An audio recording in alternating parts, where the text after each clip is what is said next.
Udah gue record. Oke, teman-teman, terima kasih banyak sudah sampai sejauh ini. Tetap semangat meskipun gue tahu ini sangat sangat bikin bosen gitu. Sorry. Oke, selamat malam teman-teman. Kita ketemu lagi di Belajar Nulis Bareng Formaci. Sekarang kita akan membahas soal tulisan non-fiksi ya teman-teman. Nah, sebetulnya teman-teman kita udah membahas soal peraturan tulisan non-fiksi dan fiksi di pertemuan yang pertama. Jadi soal EYD atau PWB dan soal logika kalimat dan sebagainya itu udah selesai. Nah, sekarang kita hanya membahas soal bentuk tulisannya ya teman-teman. Nah, di tulisan non-fiksi ini ada banyak banget, tapi aku ingin memulai dengan feature. Nah, apa sih sebenarnya feature ini? Kelihatan nggak ya? Kelihatan jelas ya? Kelihatan jelas nggak, Cok? Oh, kelihatan jelas. Oke. Jelas, Kak, jelas. Oke, ya. Jelas. Nah, apa sih feature itu? Nah, feature itu kayak semacam tulisan santai ya teman-teman ya. Ini tuh bisa percampuran antara non-fiksi dan fiksi, tetapi biasanya feature itu non-fiksi karena dia berdasarkan pengalaman gitu. Pengalaman misalkan kalian berkunjung ke satu tempat, museum, dan lain sebagainya. Nah, apa yang harus diutamakan dalam feature? Utamanya itu pertama, deskripsikan perasaan dan pikiran kalian gitu yang relate dengan masa kini. Jadi nggak mungkin nih kalian bikin feature tapi nggak relate sama pembacanya, apapun itu ya. Entah itu hidden gem atau apa gitu ya. Misalkan satu feature judulnya tempat-tempat bersejarah di Jakarta. Nah, itu kan harus relate ya. Apa sih yang harus kita pelajari dan apa pengaruhnya di masa kini gitu teman-teman. Nah, terus yang kemudian yang kedua, memunculkan sesuatu yang asik dan santai namun membekas. Bisa aja kita bicara soal hal-hal yang umum, soal misalkan cabai harganya berapa gitu. Nah, tapi coba munculkan satu hal yang membekas ke pembaca. Misalkan kenapa teman-teman membahas satu hal, misalkan contohnya cabai tadi, karena misalkan cabai itu mahal dan lain sebagainya. Kenapa bisa mahal? Karena gini. Nah, itu kan akan membekas, oh ternyata satu sayuran tuh bisa mempengaruhi segalanya dan lain sebagainya. Kemudian yang ketiga yang perlu kita garis bawahi dari feature adalah tulisannya tidak menggurui, teman-teman. Jadi hanya bercerita gitu, terus kemudian alasan kalian bercerita kenapa, ada tujuannya, nggak boleh nggak ada tujuannya. Nah, kemudian kalaupun feature menggunakan sumber, itu pastikan tulisannya itu nggak dari sumber yang formal gitu. Misalkan dari jurnal atau dari skripsi, tesis dan lain sebagainya, itu lebih ke esai nanti ya teman-teman. Nah, next. Nah, umumnya feature ini yang tadi aku bilang ya, tulisan sederhana yang menginformasikan satu hal yang layak diketahui. Jadi kalau nggak layak sebaiknya jangan nulis karena nanti jatuhnya nggak spesial gitu.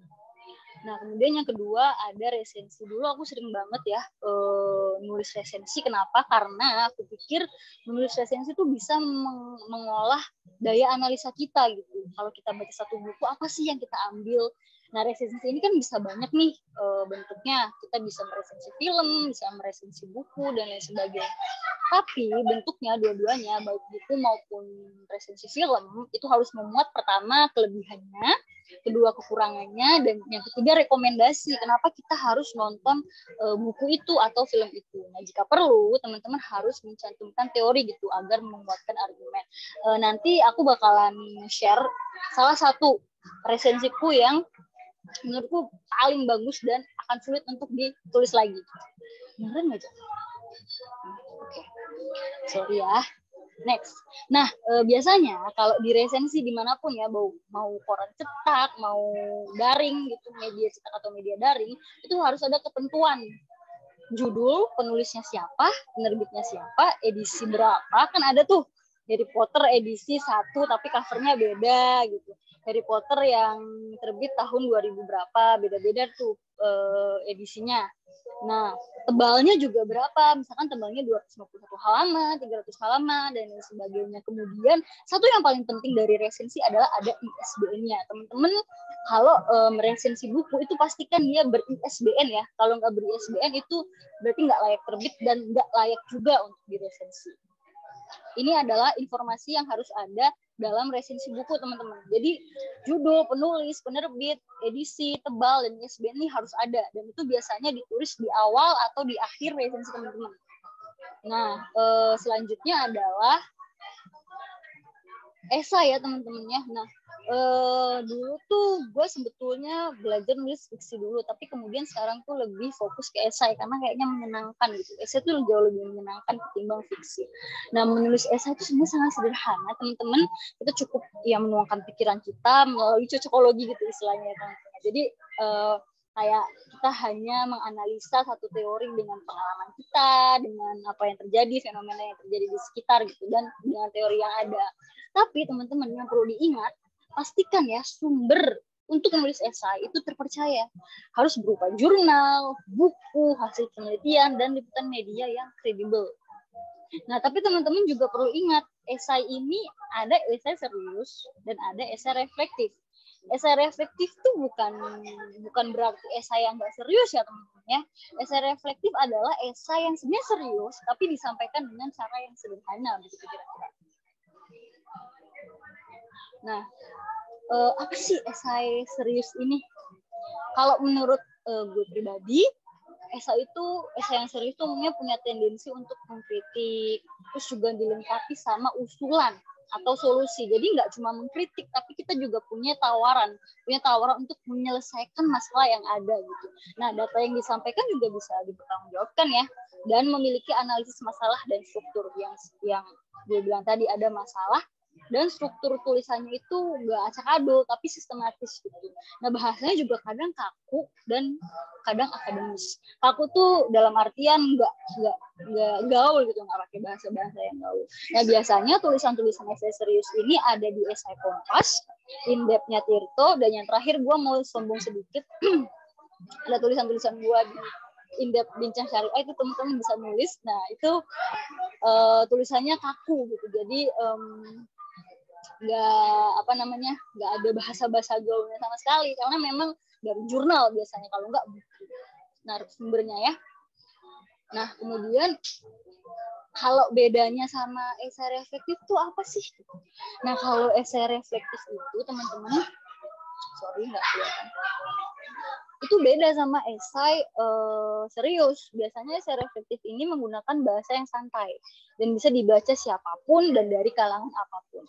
Kalau teman-teman lihat esai-esai di Kompas, itu biasanya dibaca oleh orang yang punya akses terhadap kata-kata yang cukup intelek gitu. Memang profesi apapun bisa membaca, tetapi kadang mereka nggak paham, kecuali mereka benar-benar memahami konteks, karena bahasanya itu kadang akademis banget. Nah, tapi di esai reflektif, ini dia bisa dibaca siapapun dari kalangan apapun, karena bahasanya bahasa keseharian. Nah, melalui esai reflektif, penulis itu bisa ngebahas masalah yang serius dengan masalah jenaka gitu, bahkan dengan bahasa yang jenaka. Jadi kita bisa lucu-lucuan di sana, kita bisa nyinyir, dan bisa juga marah-marah, terserah gitu. Yang penting ada pembahasan masalahnya dan juga nggak kehilangan substansinya, teman-teman. Teman-teman bisa baca tulisan-tulisan di Mojok, itu semuanya esai reflektif tetapi kritis, dan juga ada solusinya, ada solusi yang diberikan atas permasalahannya, biasanya kayak gitu. Kalaupun ada resensi film, biasanya Mojok juga menggunakan perspektif yang berbeda, jadi nggak cuma ini kelebihannya ini, kekurangannya ini, tapi kadang dia juga compare gitu sama film lain. Kayak terakhir itu ada di Mojok resensi soal Penyalin Cahaya ya, teman-teman, film Penyalin Cahaya. Nah, di situ mereka membandingkan dengan 27 Steps of May, kalau teman-teman pernah baca, dan itu memang lebih bagus film itu ketimbang Penyalin Cahaya gitu. Tapi kan ada beberapa hal yang bisa kita refleksikan gitu. Nah, di situ ada penulis Mojok tuh keren banget di soal itu, teman-teman bisa baca. Nah, di tulisan-tulisan non-fiksi itu juga kita akan bertemu dengan tulisan-tulisan dalam arti ditulis oleh jurnalis atau wartawan ya, teman-teman. Jadi ada tulisan yang bentuknya headline, jadi di depan itu kayak di Kompas misalkan ada kabar yang sangat besar gitu, itu biasanya ada di depan koran Kompas, Tempo dan lain sebagainya. Kemudian ada yang hanya bersifat liputan. Dan ada indep, ada berita. Apa bedanya liputan sama berita? Sepengetahuan gue, kalau liputan tuh harus ke lapangan. Tetapi kalau berita itu nggak perlu. Misalkan teman-teman ada baca berita, gosip soal artis ini dan artis itu, dan itu hanya mengambil sumber dari Instagram, itu pun it's okay, nggak apa-apa. Nah, kemudian ada indep. Kalau teman-teman baca artikel-artikel di katadata.id atau di Tirto, itu biasanya penulisannya indep karena dia panjang gitu. Biasanya kalau tulisan di luar indep ini cuma 500 kata, 700 kata. Tapi kalau indep itu bisa mencapai 1.500 kata.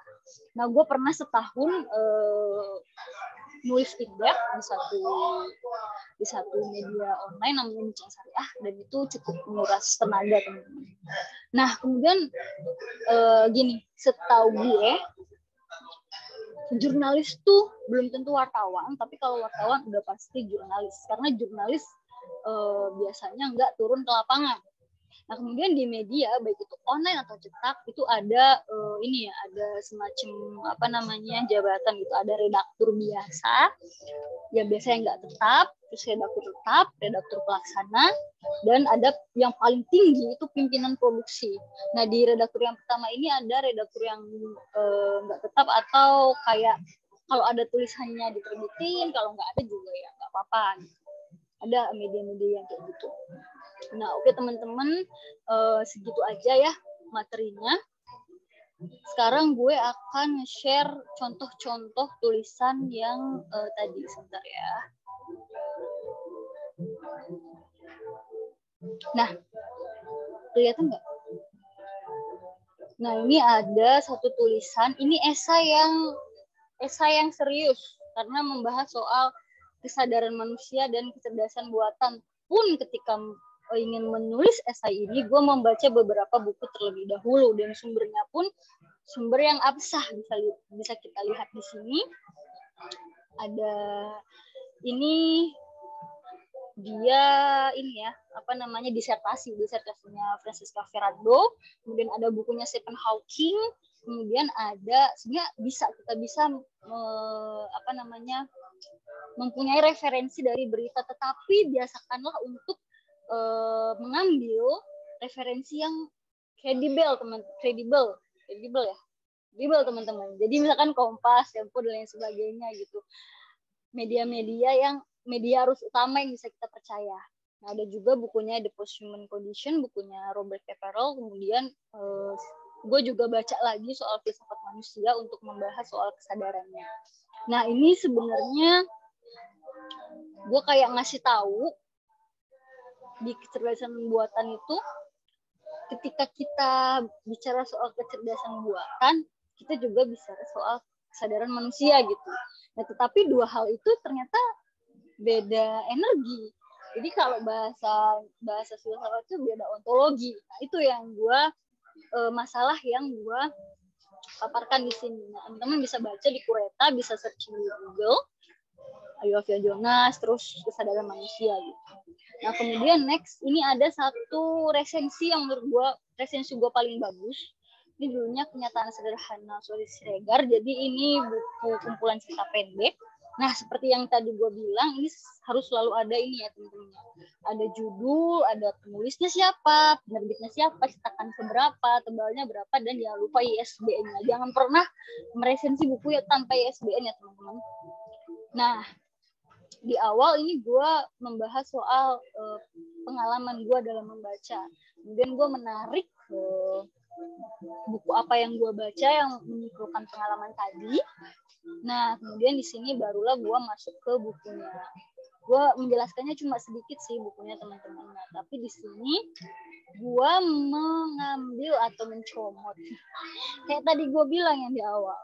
Ada teori yang kita cocokkan gitu. Nah, kebetulan gue memahami teorinya Peter L. Berger. Jadi gue pakai teorinya Peter L. Berger. Nah, setelah itu gue jahit jadi deh referensi gitu. Tapi ini ada dua. Yang pertama Peter Berger, dan yang kedua teorinya radar Pancadhana, dan ternyata itu berkesinambungan satu sama lain. Nah, ini ada satu feature judulnya teater sebagai laboratorium kehidupan. Sebetulnya ini gue kayak mengabarkan satu event, tetapi gue bungkus dengan pengalaman berteater orang. Ini terbit di Basa Basi. Oke. Ini juga feature gue bertanya kalau perempuan merokok itu emang buruknya di mana. Ini feature juga, teman-teman bisa lihat di Google. Nah, kemudian ada juga gue menggugat Ciputat yang nggak punya buku sejarah Ciputat. Tetapi kalau kita telusuri lebih dalam, ternyata ada yang pernah mencatat soal sejarah intelektual Ciputat, namanya Neng Dara. Neng Dara ini senior Formaci ya. Ternyata dia pernah menuliskan soal itu di bukunya Muslimah Feminis yang terbit tahun 2009. Nah, ini gue mencuplik isi bukunya dalam satu esainya. Nah, kemudian gue cocokkan dengan relevansi yang sekarang. Ini tahun 2018 ya, udah lama banget. Nah, kemudian ada satu esai yang cukup serius lagi, teman-teman. Ini soal Islam dan sampah makanan, di mana Islam itu melarang orang membuang makanannya karena mubazir gitu ya. Tapi gue cocokkan lagi nih dengan data riset dan sebagainya. Tadi gue bilang ya, ada hasil jurnal dan sebagainya, hasil penelitian. Ini juga ada ayat-ayatnya yang mendukung argumentasi gue. Nah, kemudian ini ada gimana sih sampah makanan ke dampak lingkungannya. Nah, ini teman-teman perlu usaha ekstra karena kita harus mencocokkan data satu dengan data lainnya tuh berkesinambungan nggak sih gitu. Apakah, dan kita harus bisa mempertanggungjawabkan itu datanya absah atau enggak. Gitu kira-kira teman-teman. Oke. Biar nggak terlalu banyak materinya. Udahin aja materinya teman-teman, nanti kita bisa langsung ke pertanyaan. Nah, kemudian nanti kita akan bahas tulisannya Raka aja ya, Kakak ya. Karena nggak ada yang nyetor lagi nih, harusnya Rojak nyetor nih. Oke, tutup dulu. Assalamualaikum warahmatullahi wabarakatuh. Waalaikumsalam.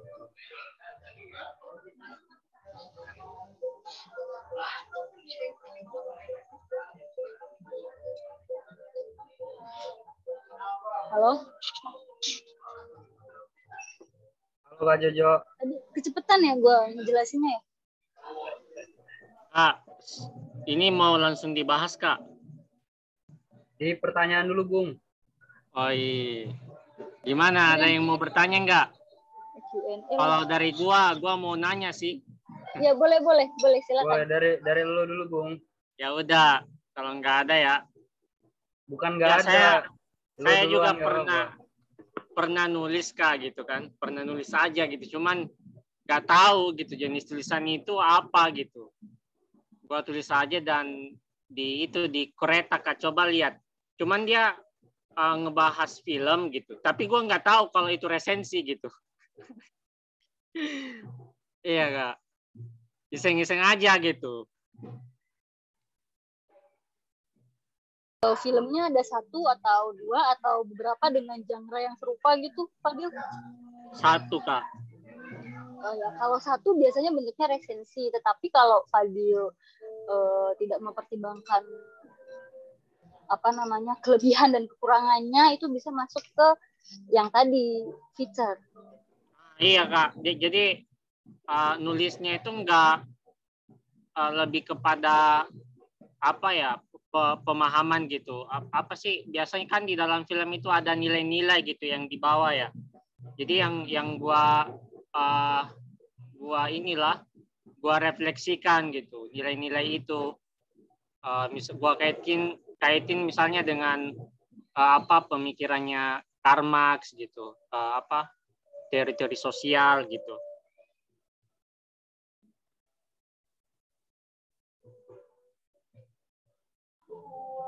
Kalau kayak gini suara gue kedengeran nggak? Iya. Ya, sebetulnya kalau sudah ada teori di dalamnya, itu Fadil bisa melanjutkannya sebagai resensi, dan itu sangat bagus Fadil. Jadi gini, bedanya presensi dengan kritikus nih. Kalau kritis kan paham ya, film itu yang bagus kayak gimana, sinematografi dan lain sebagainya, ya kan? Terus acting pemainnya gimana. Tapi kita sebagai reviewer atau peresensi itu cukup ngasih tahu aja pengalaman kita kayak gimana, kelebihan kekurangannya apa, dan is it recommended gitu, recommended nggak sih gitu buat pembaca buat nonton film itu gitu Fadil. Nah, kalau dari ceritanya Fadil itu bisa masuk ke dalam resensi. Masuk ke resensi ya Kak? Resensi film. Gitu. Iya, tapi gua nggak ini sih tadi identitas buku gua nggak sebut identitas buku. Identitas film nggak ini nggak mendetail tadi kayak itu. Kalau meresensi film ya, apa sih kalau misalnya meresensi film perlu itu ya, identitas film itu apa yang perlu dicantumin gitu kan? Setahu gue sih judulnya, sutradaranya, penulis naskahnya itu tergantung media masing-masing sih. Jadi yang tadi yang gue bagiin ketentuan buat meresensi buku itu pun gue sendiri yang bikin. Jadi gue mengira-ngira gitu apa sih yang perlu pembaca tahu dari resensi ini. Nah, gue susun tuh ada judul, penulis, penerbit, tebalnya berapa gitu. Nah nanti teman-teman pun bisa menyusun itu sendiri. Sekarang teman-teman nggak perlu nih durasi, kayaknya nggak penting, ya nggak apa-apa. Tetapi kan akan lebih baik teman-teman memberitahukan kepada pembaca, oh durasinya segini, siapin kopi deh gitu. Misalkan durasinya 3 jam kan, siapin ntar kesemutan gitu kan. Iya nggak lucu ya.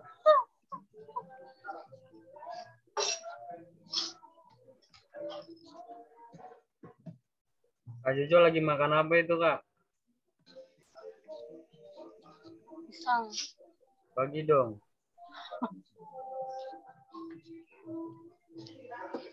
Sini lah.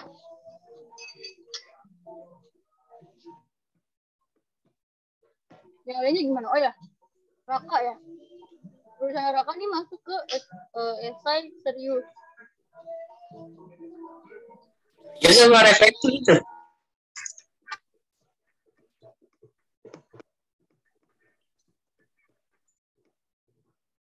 Iya, kenapa Raka? Itu serius apa reflektif ya? Aku juga bingung itu. Serius.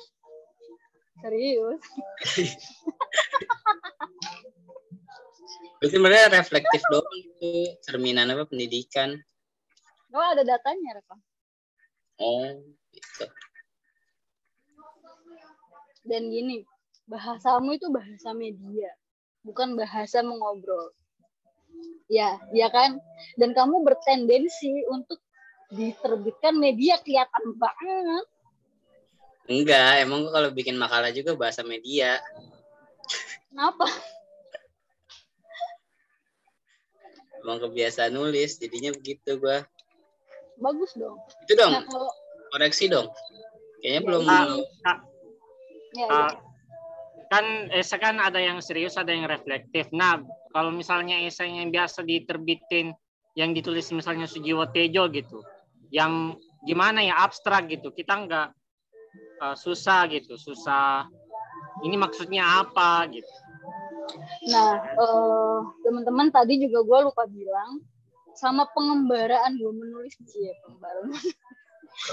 Selama gue belajar nulis, itu ternyata yang paling susah buat ditulis itu pertama nih puisi, kedua itu cerpen atau novel. Cerpen dulu deh, cerpen.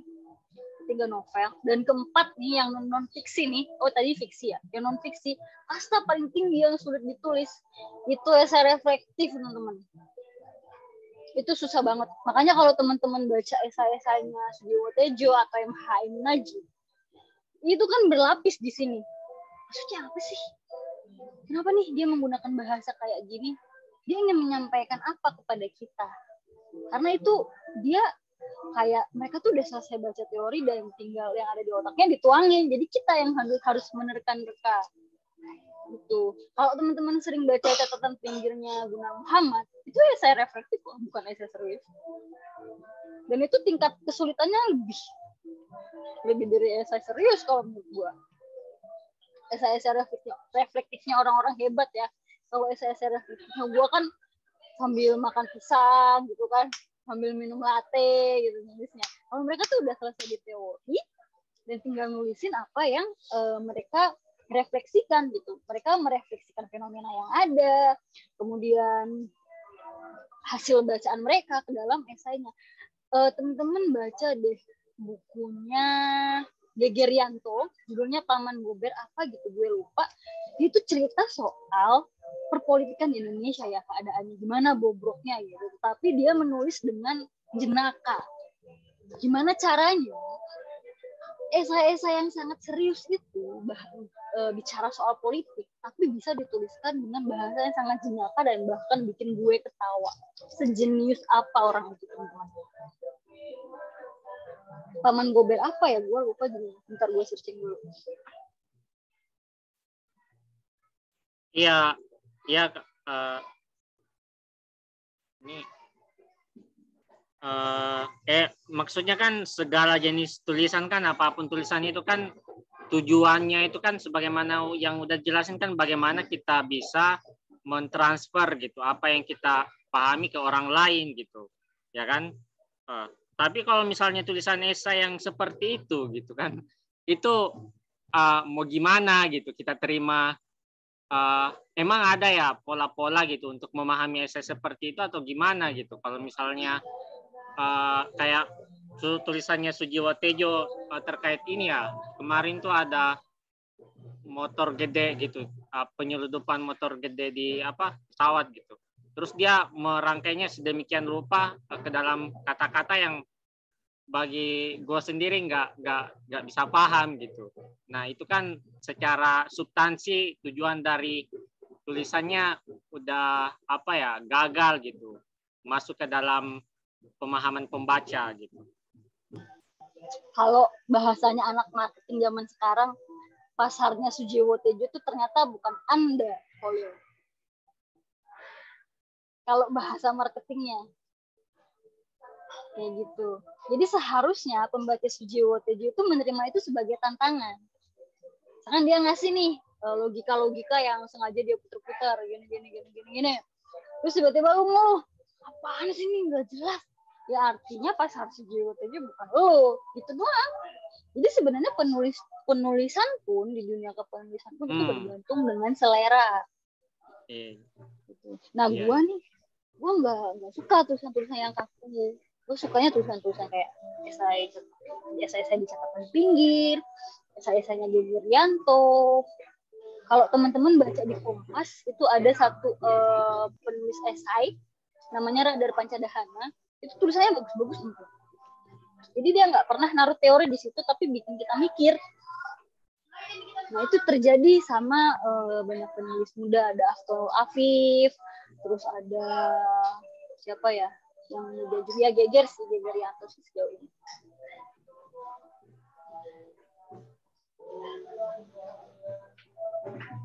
Kalau ceweknya siapa ya yang suka nulis esai bagus? Nimade Purnamasari itu bagus sebenarnya esainya, tapi sedikit hanya di blognya dia. Dan itu pun esai akademis tapi bagus. Aninditya Estis juga bagus teman-teman esai-esainya. Sebenarnya gue pengen nanya nih, kalian tuh suka baca penulis siapa gitu? Karena gue pribadi nggak terlalu suka sama penulisannya Cak Nun. Nggak terlalu suka. Sujiwo Tejo nggak terlalu suka.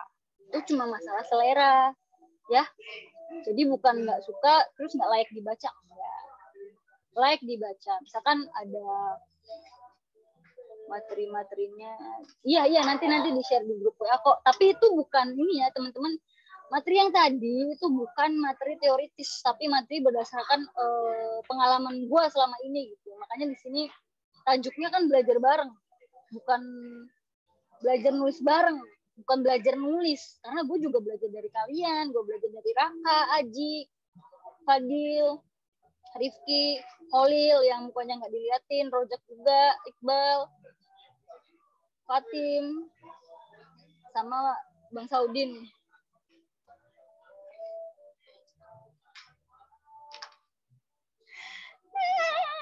Kak Jojo. Iya, apa? Kan aku nemu satu buku tulisan ya Pak? Yang nulis Tuhan izinkan aku jadi pelacur itu siapa sih? Muhyiddin M. Dahlan Dahlan. itu. Muhyiddin M. Iya. Dahlan. Nah, si Muhyiddin M. Dahlan ini kan dia nulis buku lagi, judulnya itu Inilah Esai. Kakak pernah baca nggak? Buku itu. Itu udah tamat gue. Wiset. Jadi aku baru tahu dia di situ di awal-awal ngasih tahu para penulis-penulis esai yang di bidangnya masing-masing, Kak. Kayak misal di politik nih siapa nih? Kayak gitu-gitu. Di budaya, di termasuk tentang seks juga kan, yang fokus ke nulis-nulis tentang tulisan-tulisan esai yang baunya seks gitu.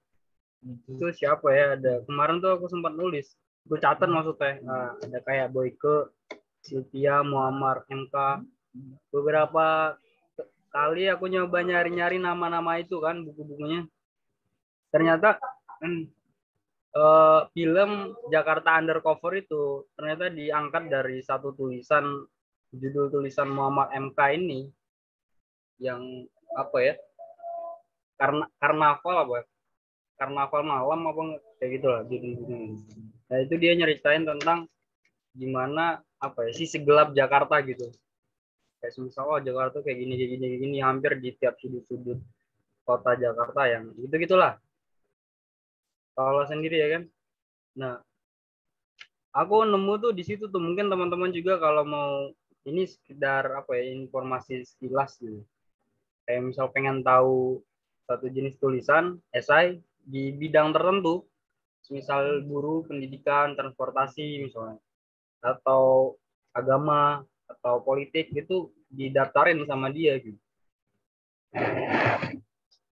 Begitu Kak Jojo.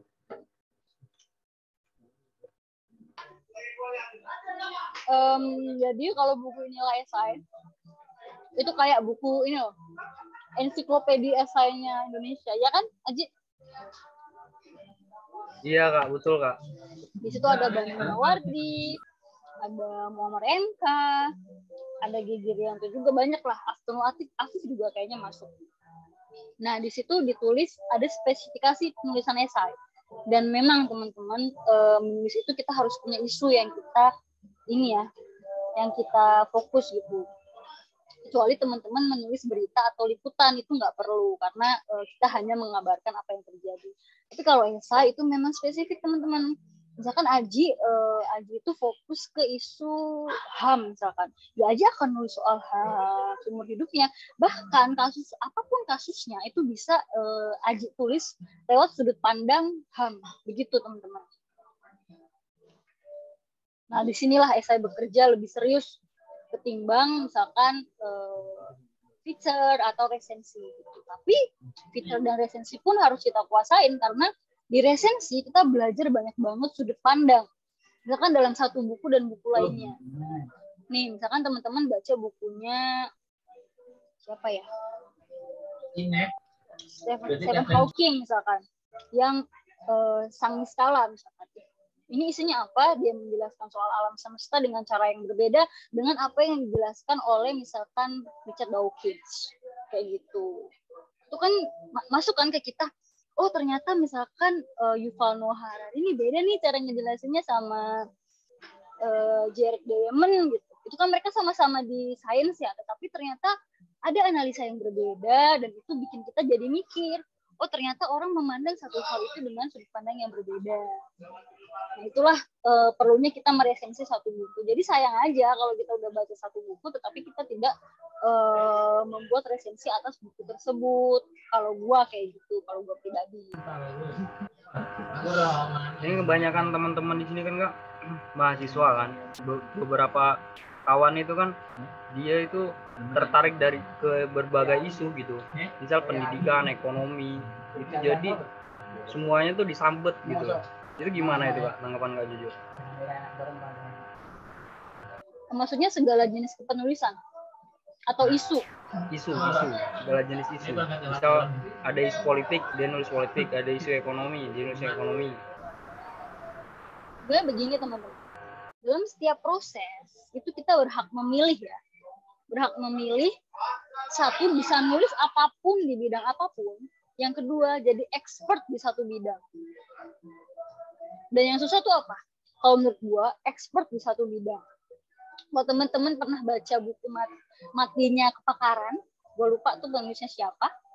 Nah, itu ada satu masalah di manusia modern ya, terutama manusia yang udah di dunia digital, itu mereka kehilangan sosok yang expert, pakar gitu. Jadi mereka lebih percaya sama hoax, lebih percaya sama kebenaran yang dibangun oleh hoax, kebenaran yang dibangun oleh bot misalkan, artificial intelligence di internet gitu.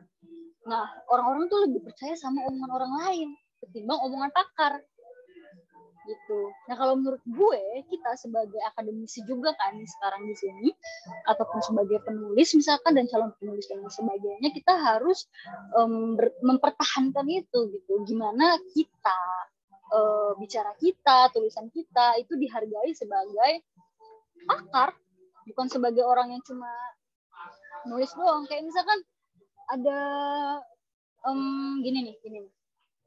Misalkan Aji itu serius ngebahas soal serius sama isu hak asasi manusia. Nah, ketika ada yang bupati mana sih yang ada kerangkengnya tuh, Jak? Kalimantan mana? Tahu kan yang ada kerangkengnya itu? Gue lupa tuh Kalimantan mana. Nah, Aji kan ya. Sumatera Utara. Oh, Sumatera ya. Langkat ya. Ya, Langkat ya. Ya. Nah, Bupati Langkat itu kan punya kerangkeng. Aji punya pisaunya nih, dia udah nguasain. Oh, di hak asasi manusia itu ada hak anti perbudakan, misalkan. Hak yang nggak boleh, jadi manusia itu nggak boleh jadi budak lagi, karena udah deklarasi universal hak asasi manusia. Gitu. Nah, Aji akan bisa nulis, oh ini bertentangan sama pasal ini bertentangan sama aturan internasional, ini bertentangan sama UU kita, dan ini bertentangan sama nilai-nilai kemanusiaan, gitu. Jadi sebetulnya kalau kita menguasai satu hal saja, itu kita bisa kayak ngebahas semua isu gitu loh, teman-teman. Jadi kalau menurut gue, selain kita menguasai satu isu, misalnya Papua, kita juga harus menguasai satu pisau analisa. Gitu. Dan ini bisa berbentuk teori atau isu-isu yang universal. Misalkan kita berangkat dari hermeneutik kritisnya ini ya, Habermas misalkan, atau hermeneutik ini horizonnya Gadamer misalkan. Kita bisa berangkat dari situ, teman-teman. Keyakinan teman-teman aja. Kayak gitu kalau menurut gue.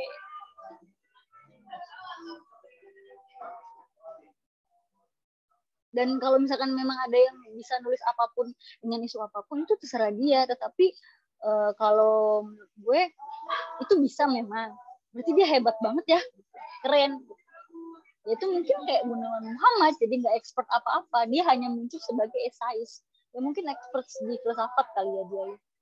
Makanya bisa ngomongin banyak hal. Kalau filsafat kan emang bisa kemana-mana, dia kan makhluk halus.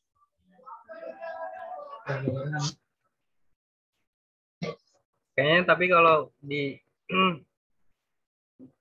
apa ya, GM dinisbahkan ahli filsafat, membaca tulisannya tuh nggak terlalu filosofis deh. Siapa? Kan GM? beberapa, ya GM. Kan beberapa, ya 1 tahun yang lalu tuh kakak ngikutin polemik agama, sains, dan filsafat itu nggak di Facebook?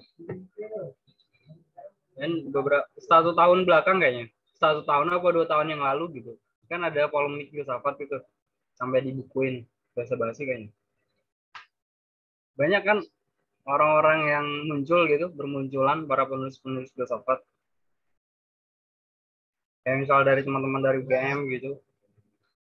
Ada beberapa yang GM memang tidak filosofis. Tapi kalau teman-teman baca esainya itu dia paham loh filsafat itu. Sampai filsafat yang paling kontemporer saat ini. Itu dia baca dan menuliskan ulang untuk kita, dan itu satu pekerjaan tersendiri loh. Itu susah loh. Itu yang gua maksud betapa hebatnya GM. Beda sama misalkan Franklin Budi Harjuna, itu dia nulis pasti serius karena dia bukan sains, dia akademisi. Setio Wibowo itu nulisnya pasti serius. Tetapi kalau Gunawan Muhammad, kita bisa beri hormat ke dia. Dia bisa menuliskan ulang hal yang sangat serius menjadi esai reflektif yang tingkatannya tuh udah bikin kita bertanya-tanya gitu. Yang tadi Fadil bilang, yang ternyata pasarnya bukan Fadil.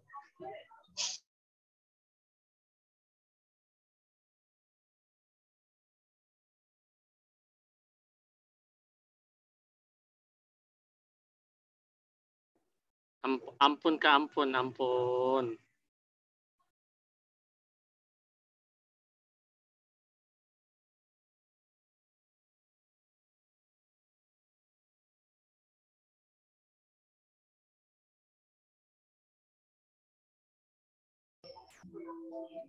Oke, pertanyaan terakhir kali teman-teman, udah jam 9 nih.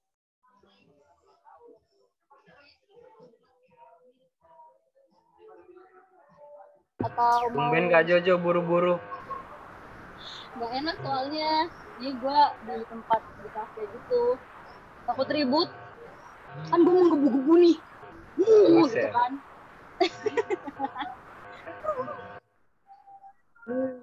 Gimana teman-teman? Ada yang bertanya lagi nih? Azim, Rifki, nggak jadi Kak, nggak beda tulisan Raka. Jadi makanya gue percepat. Oh, oke. Oh, maksudnya ditutup pertanyaannya, terus kita langsung membeda tulisan ya? Ya, kayak gitu aja ya teman-teman. Satu pertanyaan lagi aja nggak apa-apa, silakan. Ayo Bung Rozak, Bung Azim, gimana nih? Ada yang mau ditanya atau ditanggepin nggak?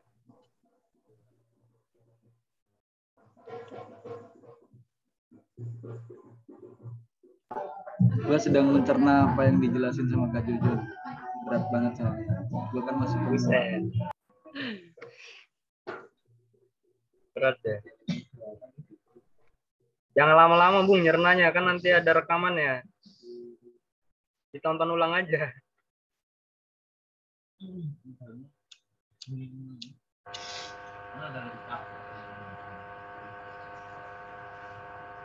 Azim, ente mau nanya nggak Azim? Ini gue nanya deh. Langsung aja Bang ke bedah. Jadi siapa yang mau nanya tadi tuh? Gua. Ya, tafadhal Rozak.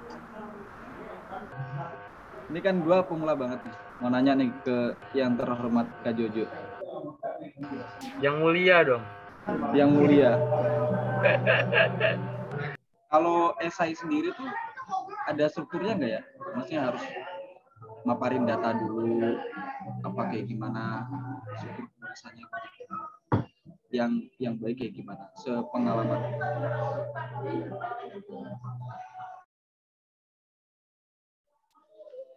Ini kayaknya di pertemuan pertama Rojak nggak mendengarkan dengan baik.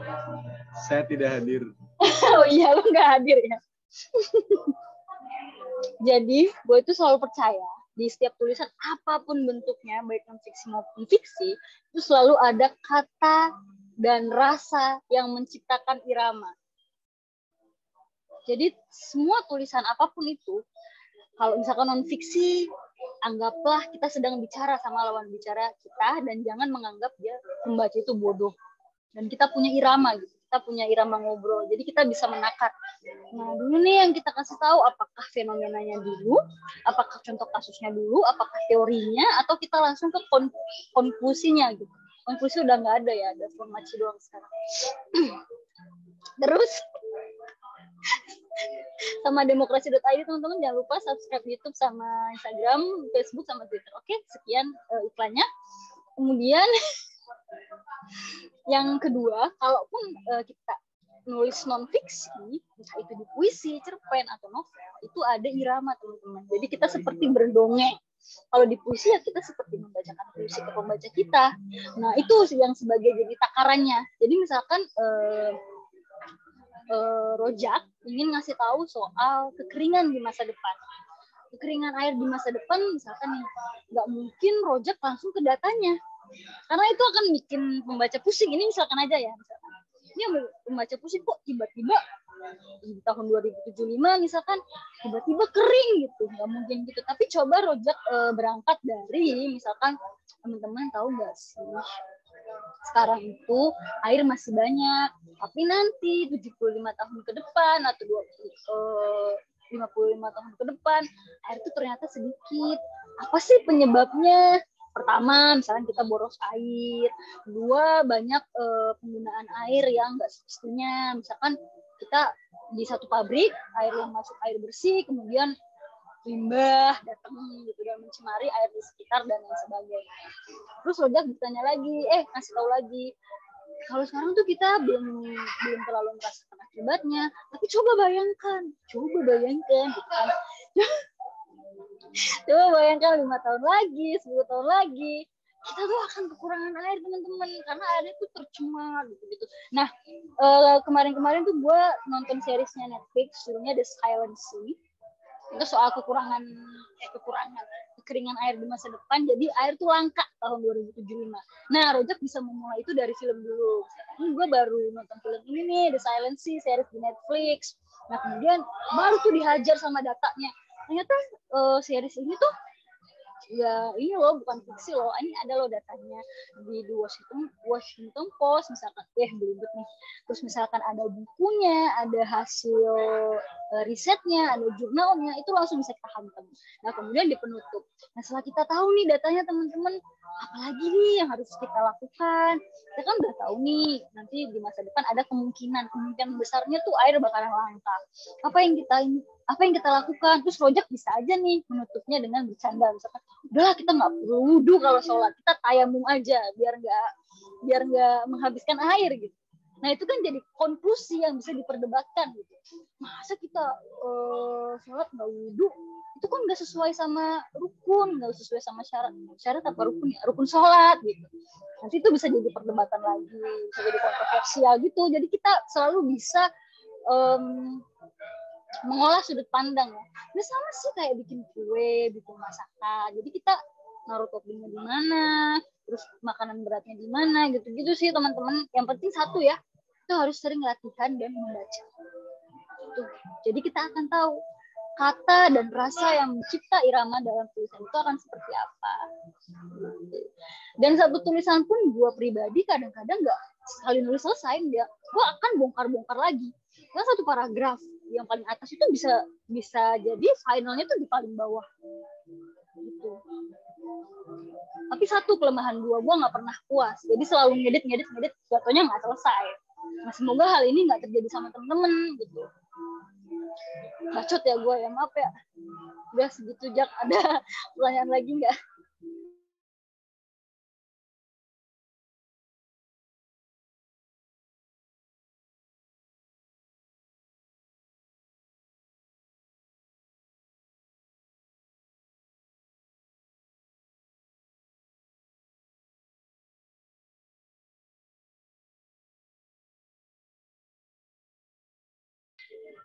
Oke, udah aja kali teman-teman, kita langsung ngebahas tulisannya Raka aja ya. Oh ya, sebelum itu teman-teman, kan besok itu fiksi ya. Nah, aku nggak tahu nih teman-teman, di antara kalian tuh siapa gitu yang tertarik sama tulisan fiksi? Kok kelihatannya nggak ada gitu loh. Apakah perlu dibahas ataukah nggak perlu? Karena kalaupun kita ngebahas soal puisi itu gue nggak kompeten. Gue cuma bisa ngebahas cerpen sama novel, dan kalaupun kita membahas novel itu bisa nyampe subuh sekalian sahur. Gue garing banget ya. Maaf ya. Lucu Kak, cuman tadi mau ketawa audionya ke anime. Untuk ini Kak, untuk apa?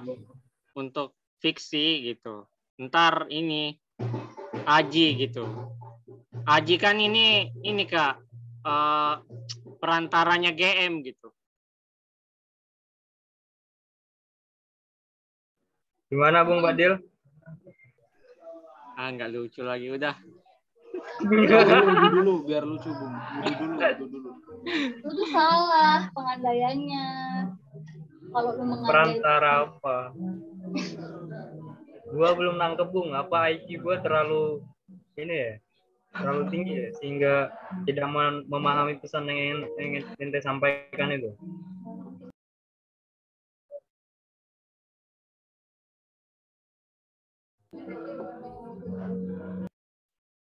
Bung Rozak ada tanggapan nggak tadi jawaban pertanyaan nggak jujur? Gak ada, nanti ini aja, banyakin praktek aja. Kebanyakan nanya kurang praktek gua. Kirim tulisan aja belum kemarin.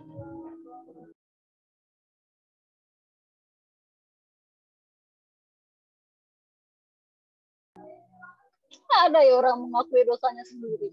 Biasanya malaikat itu yang nyatet.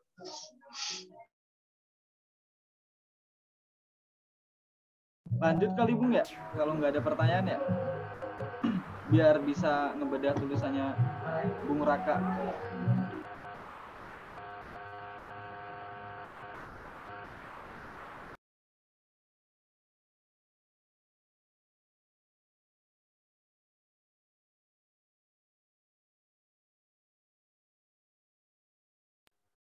Gimana Kak Jojo?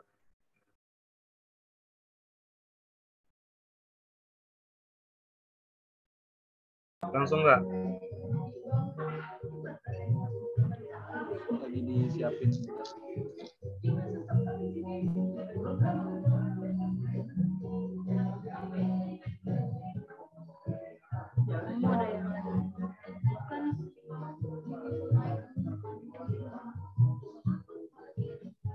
Ada yang lagi buka tulisannya Raka di G Drive ya? Apa Kak? Ada yang buka tulisannya Raka di G Drive. Raka mungkin. Raka? Raka Rukaru.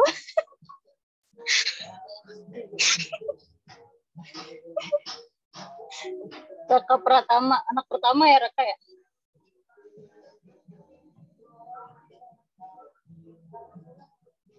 Bentar, wait ya. Oke. Nggak apa-apa sih, maksudnya kalau mau diakses juga nggak apa-apa. Oke, wait ya. Bung Haji bisa nyanyi dulu mungkin. Oke, teman-teman kelihatan nggak? Kelihatan. Oke, jelas. Seperti masa depan kita. Gedein lagi. Udah gede belum? Jelas. Oke. Jelas menarik pagi hari. Oke. Cerah banget ini Kak Jojo malam ini gitu. Bener. Makasih Fadil. Oke, kita stop gombal-gombalannya. Ini kita ngebahas tulisannya Raka ya. Oke, Raka, gue suka banget tulisan lu karena pertama dia rapih nulisnya, kemudian argumennya juga ini ya kuat gitu. Jadi dia analisanya tajam. Kenapa argumennya kuat? Karena analisanya tajam. Nah, judulnya dulu nih Raka, pendidikan sebagai fondasi melahirkan generasi emas Indonesia. Coba kalian cek di KBBI, kalau nggak salah bukan fondasi tapi pakai S, fondasi. Bener nggak? Oh ya, teman-teman silakan pertama teman-teman siapkan KBBI online, KBBI 5. Dan yang kedua teman-teman bisa searching di Google pakai tweetnya Ivan Laning untuk masalah kepenulisan ya. Yang pertama yang perlu diubah adalah fondasi, bukan fondasi. Nah, kalau nggak salah seringkali tuh nyambung nggak teman-teman? Coba dicek di Ivan Laning. Iya Kak, tadi aku ngecek KBBI online pakai F fondasi. Nyambung ya? Halo? Yang mana Kak? Seringkali itu Enggak nyambung. Nggak nyambung kulalit dong. Oh lah, Yuk, ketawa yuk. sering-sering. Ya oke. Berarti ini udah benar. Problem pendidikan seringkali tidak bisa diselesaikan pada satu periode atau lebih. Begini. Problem pendidikan seringkali tidak bisa diselesaikan pada satu periode.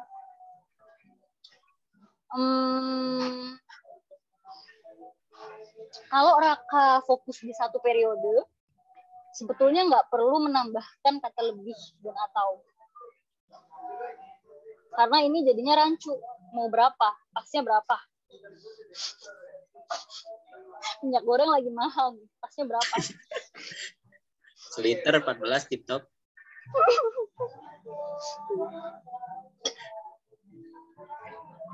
Gitu ya. Jadi mungkin akan lebih baik, akan lebih spesifik kalau Raka bilang di sini problem pendidikan seringkali tidak bisa diselesaikan pada satu periode kepemerintahan. Ini sebaiknya dihilangkan saja.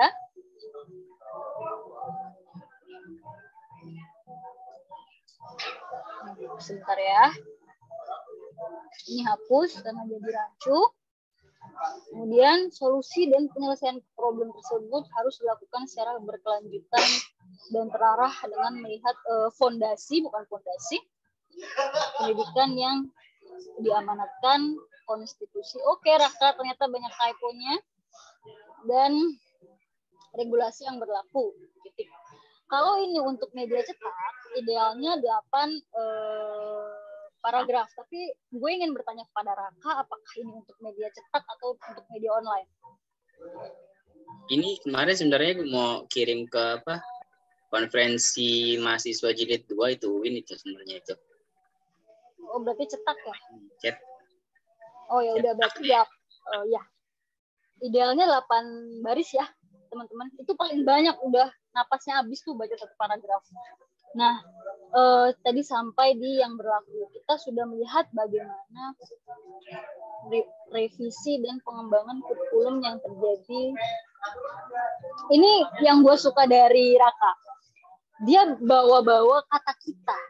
Jadi dia kayak ngajakin kita gitu untuk masuk ke dalam alam pikiran dia.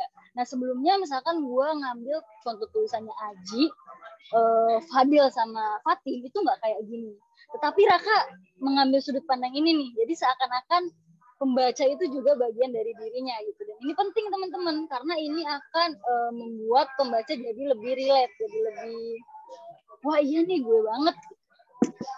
Kita sudah melihat bagaimana revisi dan pengembangan kurikulum yang terjadi terakhir. Mulai dari KTSP, K13, bahkan yang terbaru yakni ya, bahkan yang terbaru, oh ini bisa masuk. Nah, sorry, kedengeran nggak? Dengar. Kedengeran. Nah, gue itu nggak seneng Raka, ada hemat-hematnya gini. Sebenarnya kalau selera gue. Tetapi kalau Raka mau menggunakan ini tentu saja absah dan terserah sama Raka. Mau dipertahankan atau ditulis dengan yang lain. Menurut hemat penulis, tapi Raka perlu menambahkan koma. Karena ini hal yang berbeda nih. Hemat penulis sama pengembangan. Itu dua kalimat yang berbeda makna. Iya nggak? Iya kan? Iya.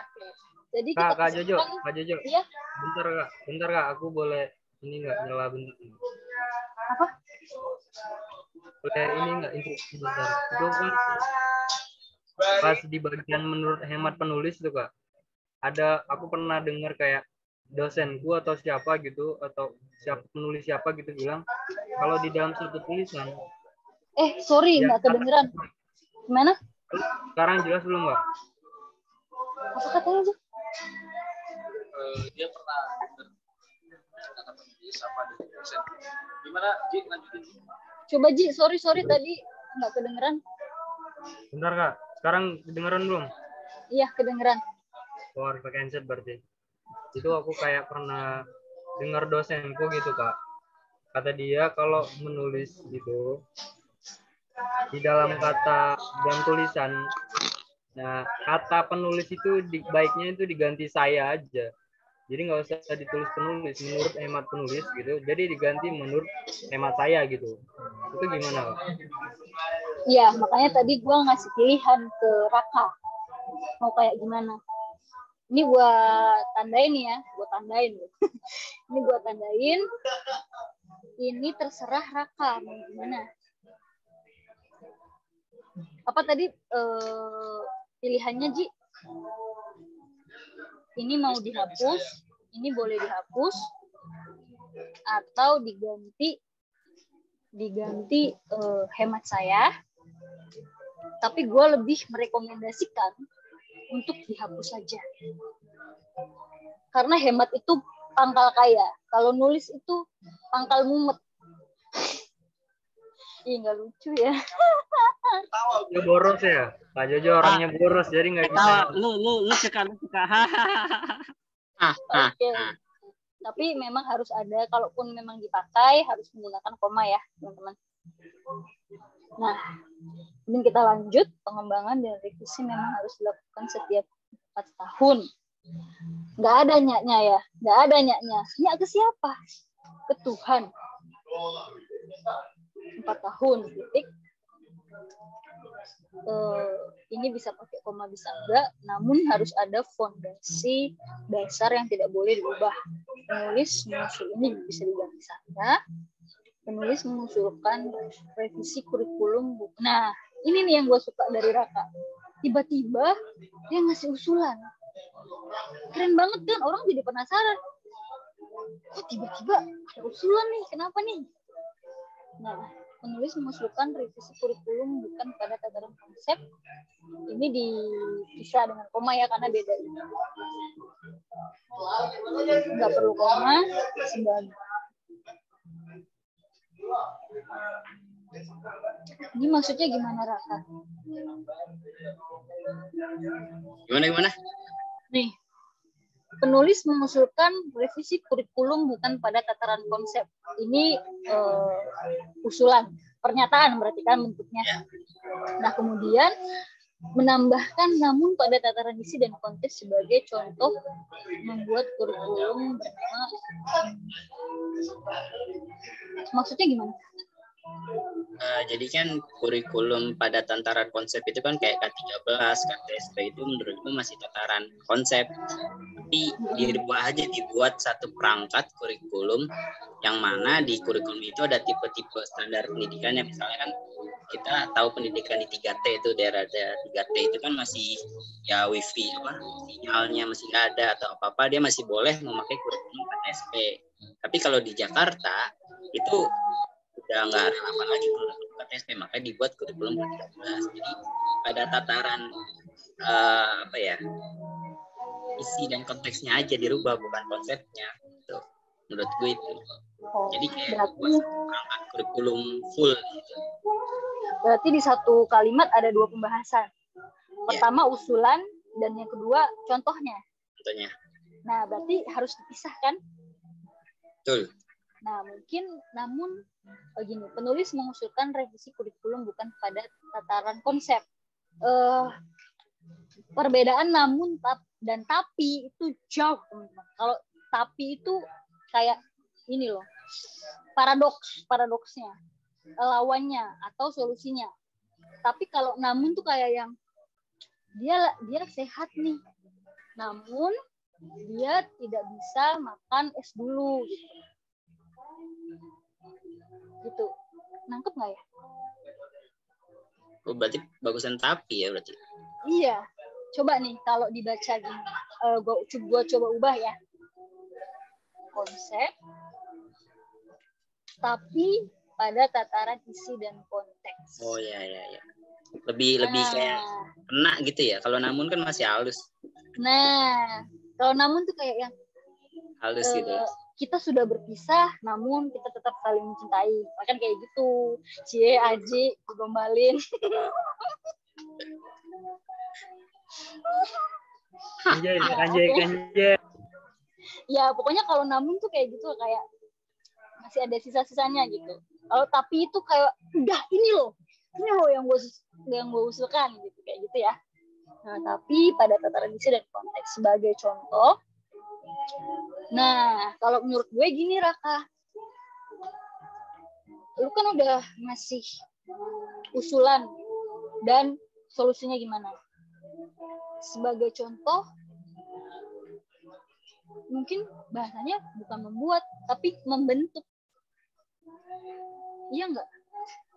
Apa bedanya membuat sama membentuk? Iya. Lebih tepat mana? Membuat atau membentuk? Membentuk. Kalau membuat kayak dari nol banget itu. Oke, membentuk. Misalkan gini, ini kurikulum Nusantara ini statusnya apa? Apakah pertama kurikulum yang pure diusulkan oleh Raka, ataukah kurikulum yang memang sudah ada? Misalkan dia ada dalam jurnal, ada dalam buku, ada dalam usulan tokoh, atau gimana? Nggak ada sih. Itu gue ngarang aja. Ih, gue baru baca chat Aji, nyebelin banget. Kak Jojo boros ya, jadi nggak suka hemat. Oke. Ya, berarti kan ini Raka sendiri kan, usulan pure dari Raka, benar-benar real ide dari Raka kan. Nah, berarti bisa kita ubah kalimatnya seperti ini, Raka. Sebagai contoh, koma, pembentukan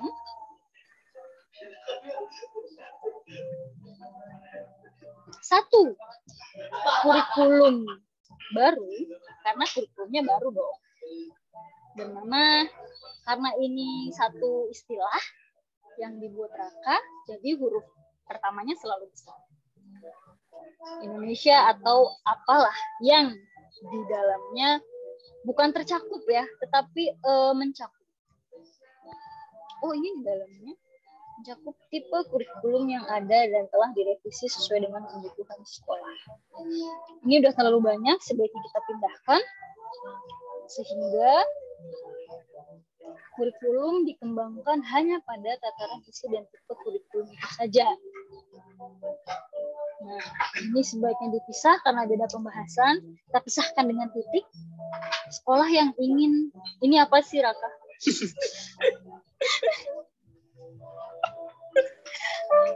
Meningkatkan standarnya bisa mengacu berbagai kurikulum. Sebagai contoh, sekolah di daerah itu dipisah, bukan disambung. Kemarin kita udah belajar. Word gue beda nih, word tuh agak mahalan kali, yang asli. Bodo amat.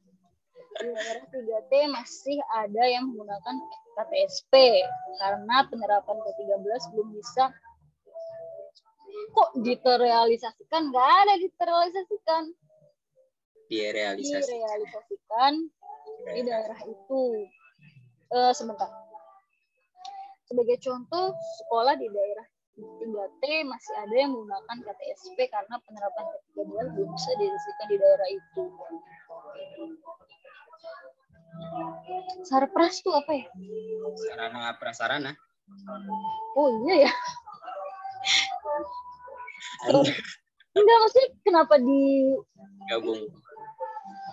Sebentar.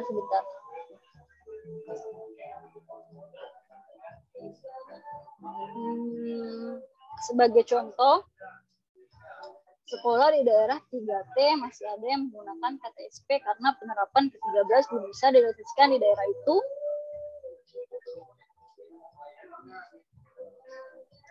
Dengan tidak terpenuhi. Kayaknya harus dipisah nggak sih, Raka? Iya, dipisah. Jadi kita titikin aja ya. Ya. Ini titik. Nah, terus baru deh sebab belum terpenuhinya Sarpras yang memadai. Oke, aman nggak? Sip. Oke. Pemerintah terus berupaya dulu sama kayak Holil nih, banyak typo yang berkualitas dan merata di setiap tingkatnya. Kayaknya ini beda pembahasan, kita beri titik saja. Namun yang penulis lihat ya, bukan lihat, ini tanah liat. Hanya pada tingkat perguruan tinggi saja dengan program, karena kampus Merdeka ini program, jadi harus gede ya Raka ya. Perhatian program itu mendorong perguruan tinggi untuk melakukan langkah-langkah kerjasama swasta, BUMN, ini kayaknya kecil saja. Lainnya baik di dalam dipisah dan di luar negeri. Namun yang terjadi belum banyak kampus yang bisa ya karena ini mah karena ada E-nya. Kalau Karna itu Oh, iya. ini toko pewayangan namanya Karna. Karena masih terkendala pada administrasi dan MOU yang belum dilakukan oleh pihak lain. Nah, kalau menurut gue ini nggak perlu pakai koma, hapus saja. Pendidikan yang berkualitas dapat tercapai bila mana perangkat pendidikan dan pendidikan. Coba deh kakak, apa yang kurang? Koma ya? Kan, coba apa?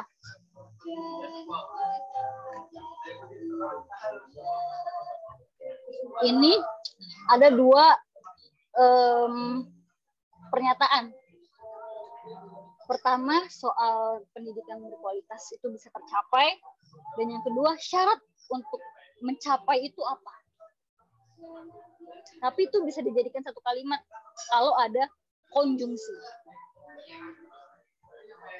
Itu bila mana? Enggak, bukan konjungsi. Ada satu lagi, bila mana tuh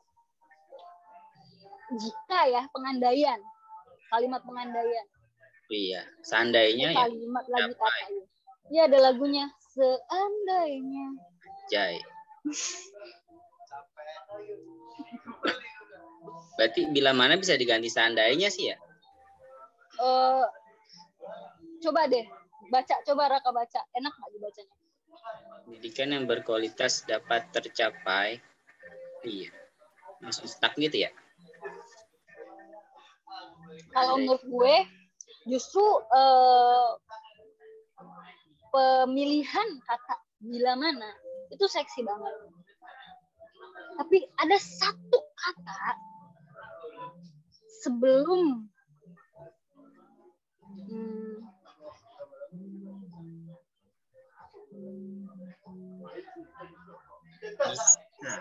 sebelum kependidikan yang unggul. Apa bedanya pendidikan, kependidikan sama pendidikan? Pendidik itu guru, kependidikan itu yang tenaga ininya, karyawan gurunya itu. Kependidikan apa? Kependidikan tuh kayak bagian administrasi di administrasi fakultas, itu kependidikan. Tapi kalau pendidikan itu si gurunya. Pendidikan itu gurunya, bukan institusinya. Bukan, gurunya kalau kata gue. Kalau pendidikan itu yang orang-orang yang bekerja di pendidiknya, tapi bukan guru, selain guru gitu loh. Jadi dia bagian administrasi gitu. Pendidikan itu sistem bukan? Sistem. Kependidikan itu apa? Cari di KBBI, cari di Ivan Lanin apa perbedaannya pendidikan sama kependidikan. Jadi kita bisa mencari konjungsi yang tepat untuk itu.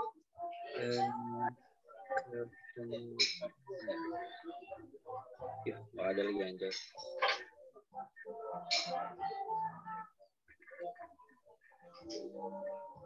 Oh iya salah.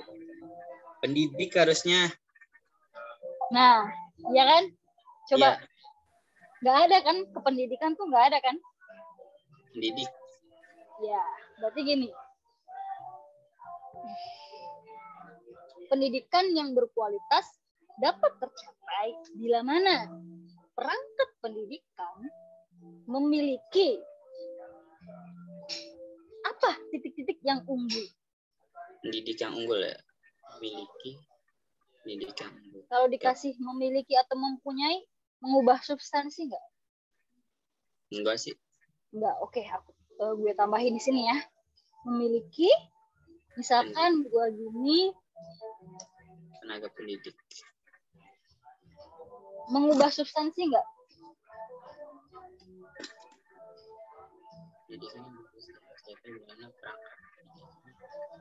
Tenaga pendidik itu hanya guru, atau mencakup kepala sekolah, atau mencakup TU, mencakup juga OB, OG, dan lain sebagainya, atau apa? Iya itu, mencakup semuanya, tenaga pendidik. Semuanya. Yang tadi seperti Raka bilang kan? Ya. Nah, Itulah keunggulannya penulis, mengerti apa yang dia tulis dan tidak salah memilih kata. Gitu. Gue juga sering, sampai sekarang gue sering, makanya gue selalu balik ke Ivan Lanin, selalu balik ke KBBI.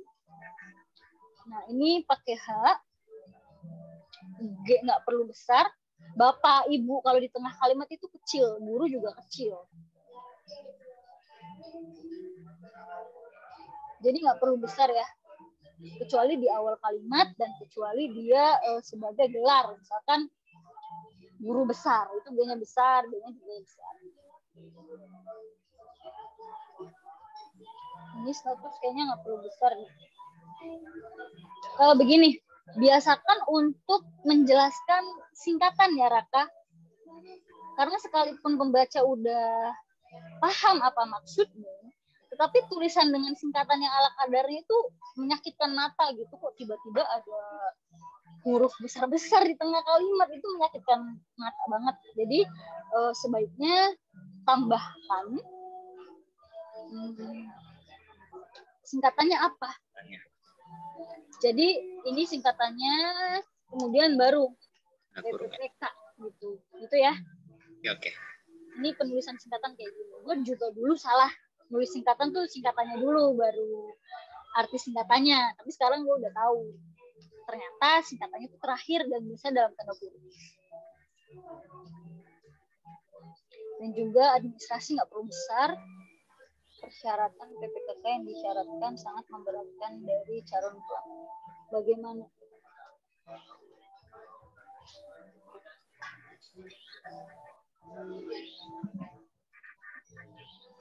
Ini kayaknya over ini ya, nggak perlu. Ini kalau dihapus ngebuang substansinya nggak? Sip. Ya, di samping P3K itu kan gurunya masih besar tulisan di. Oke ya, kita hapus aja. Fresh graduate, lulusan sarjana pendidikan diharuskan untuk sertifikasi guru. Guru yang sudah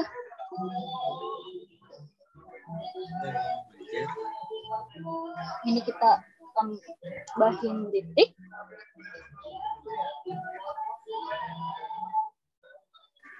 Ini sudah terlalu banyak paragrafnya, kita pisah karena pembahasannya berbeda. Ini gini aja ya Raka. Ngubah artinya nggak?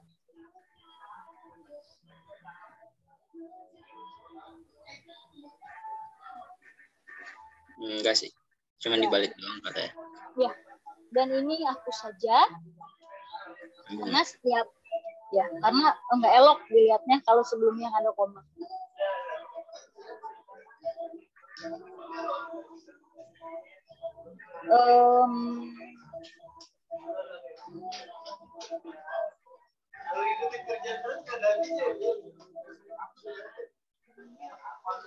P3K mana, Ji?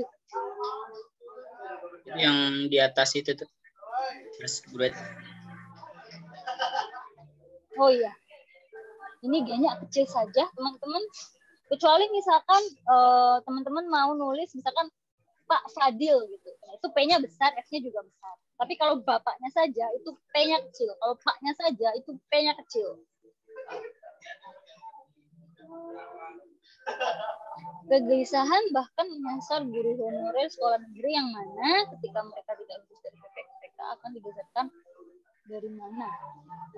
Ini nggak perlu karena ini menjelaskan jatuhnya kita pisahkan dengan titik. Nah ini bisa nih, bahkan koma, ada yang lulus sebagai guru. Ini kalau ketika harus konsisten ya, besar semua. Hal itu membuat pusing karena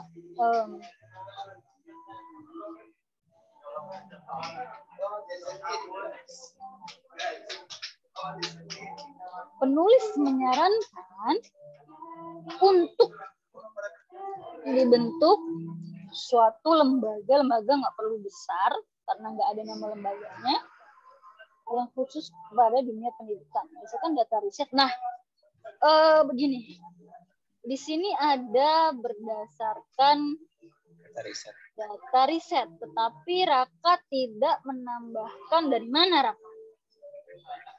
Oke, ini kesalahan fatal, akan gua highlight dengan kata yang gede-gede dengan huruf yang besar-besar ya. Cantumkan sumber. Udah kayak dospem.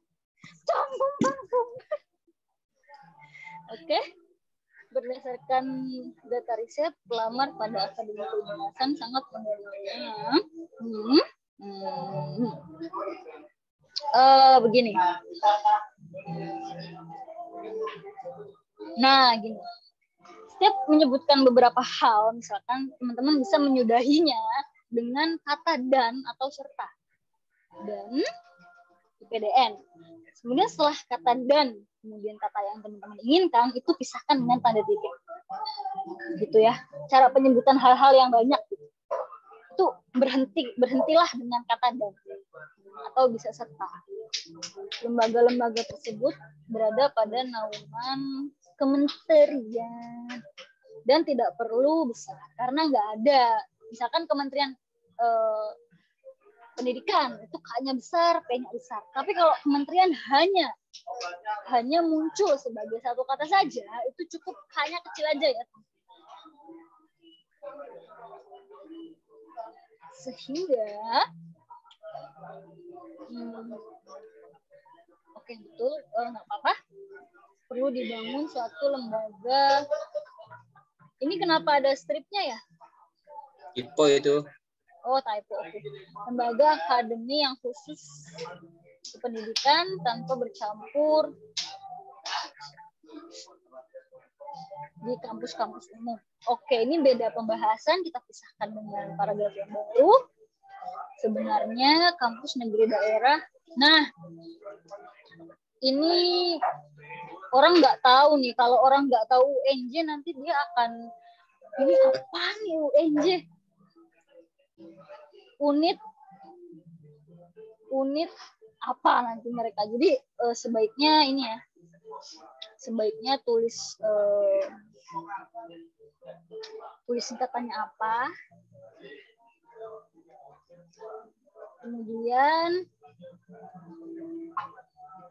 gini, DLL itu kalau di tengah kalimat nggak bisa ini, nggak bisa DLL, tapi dan lain. Dan itu penggunaan kata DLL itu jelek banget loh. DLL, kita bacanya DLL. Nah, tapi kalau kita bacanya dan lain-lain itu enak. Merupakan lembaga IKIP khusus kependidikan. Namun berubah status menjadi universitas. Nah, ini benar, udah penggunaan namanya benar. Namun berubah status menjadi universitas yang menghilangkan ciri khas lembaga tersebut. Oke, wait. Ini pembahasannya terlalu banyak, jadi sepertinya kita harus memisahkan ini namunnya dengan titik. Namun berubah status menjadi universitas yang menghilangkan ciri khas lembaga tersebut menjadi lembaga program-program umum.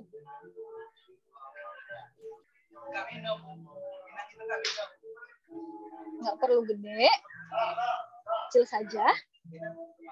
Kependidikan itu dapat nggak ada ya kependidikan tadi, kita hapus ya Raka ya. Oke. Ya, nggak perlu itu, dapat melahirkan tenaga pendidik ya. Dan mungkin sistem pendidikan ya. Sistem pendidikan. Dan kupikir ini nggak perlu gede sih, karena nggak ada faedahnya juga gitu. Kita bisa pungkir tuh apa sih? Kita tak bisa memungkiri ya? Ya, tidak bisa memungkiri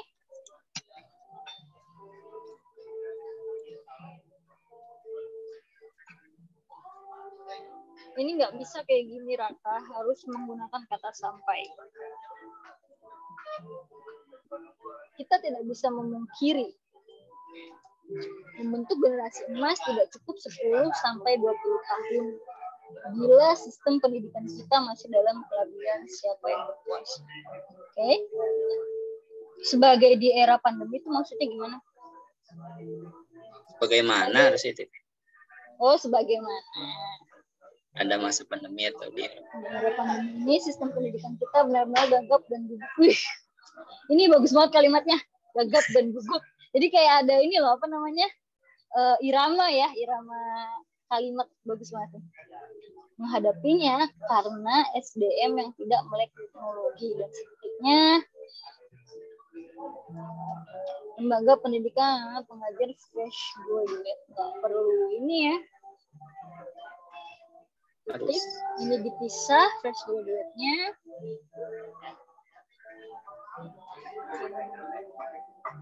Ini kayak gini, mana sih? Ini.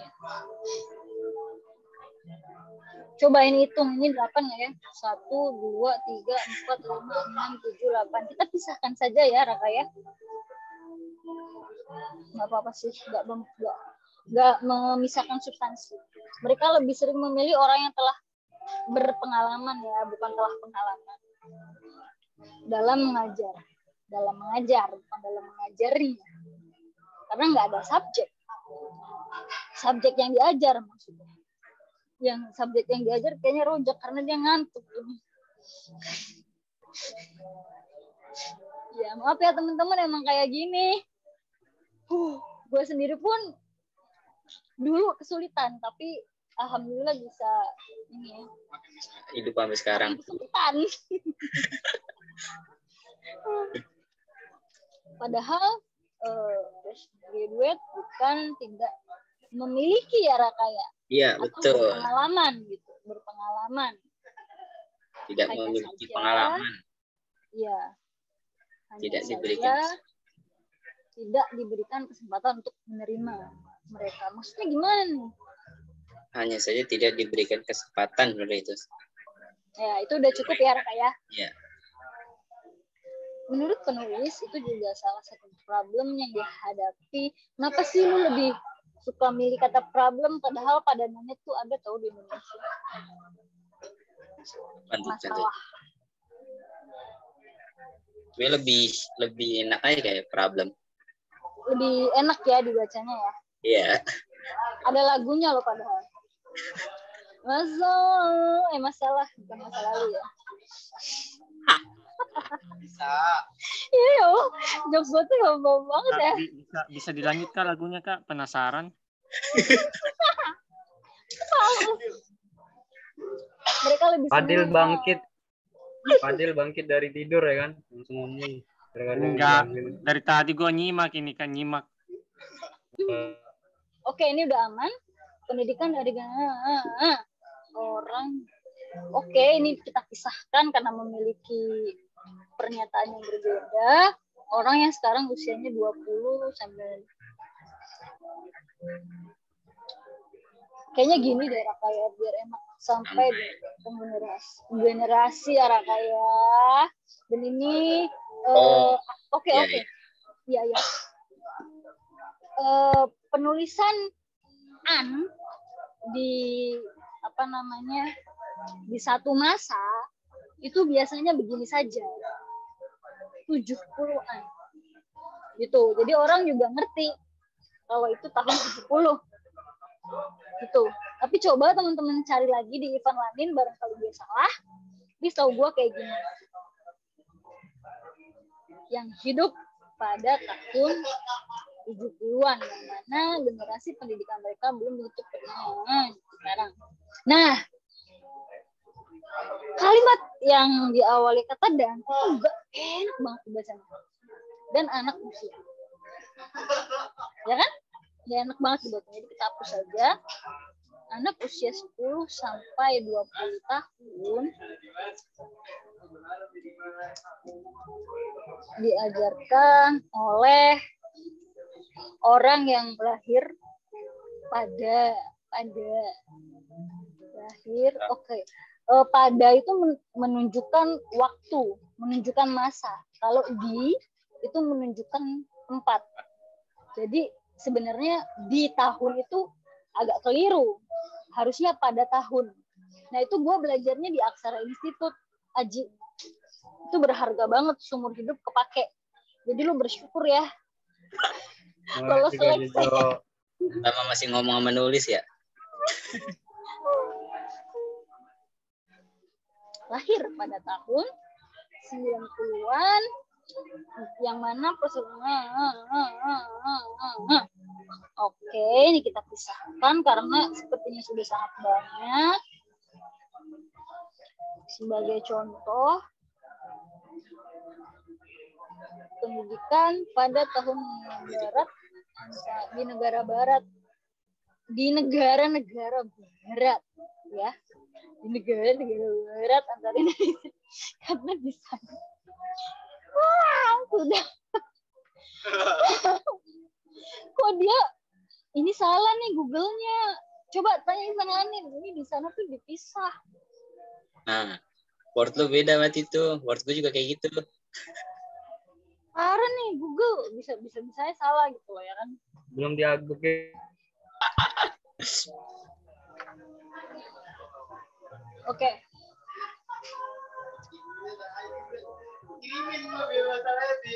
Di sana sudah berkembang alat, metode, bahkan sosial budaya pun sangat berbeda. Ini nggak perlu penjelasan ya, karena udah ada di awal. Mereka sudah terlebih dahulu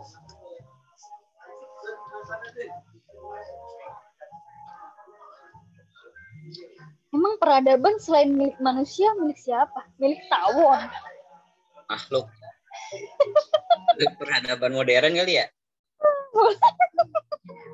Mereka sudah terbiasa. Sebenarnya bisa peradaban manusia, cuma konteksnya nggak sesuai, Raka. Jadi ini ya, kita ganti modern ya. Iya, modern. Ya kalau lu bilang peradaban manusia di pembahasan Homo sapiensnya Yuval itu ini relate, tapi kalau di sini kita ganti jadi modern ya. Tip. Maka pembentukan generasi mereka cukup berkualitas dan bisa beradaptasi dan mampu membuat era baru yang mereka ciptakan. Google tahu loh Mark Zuckerberg tulisannya gimana. Kita bisa nggak ya kayak dia? Nah ini kita ganti lagi dan lain-lain.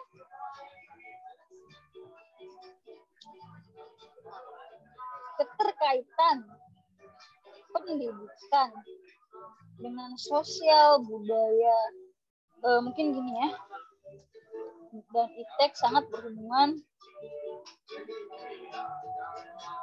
Kalau mau pakai bagaimana tidak, pakai tanda tanya aja, nggak apa-apa kok. Tapi bisa juga nggak, ya.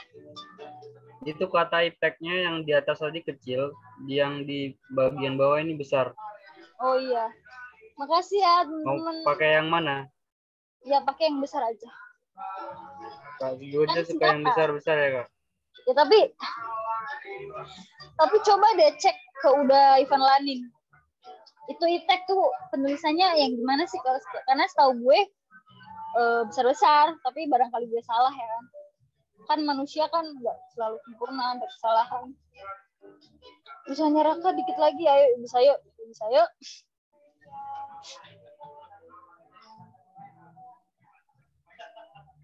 Oh, instrumen nggak perlu ada T. Peradaban.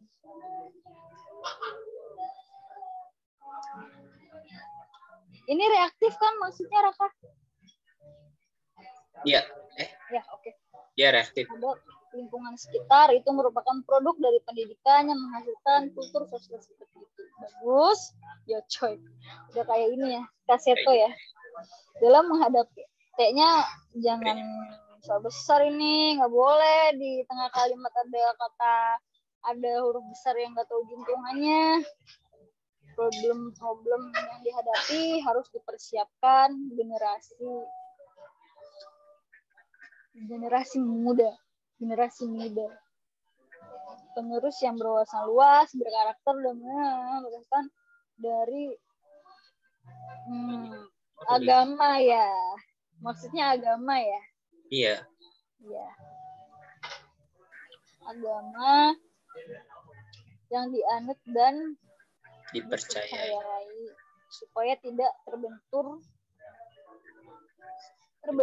nggak ada terbentur dengan Bentur ya.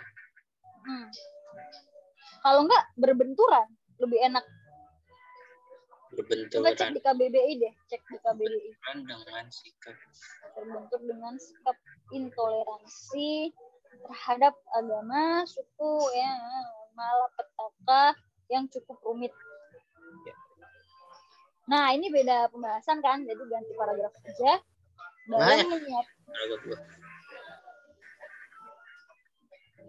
Dalam menyiapkan pemuda yang dapat meneruskan perjuangan agama dan negara ini agar tetap terawat dan sejuk.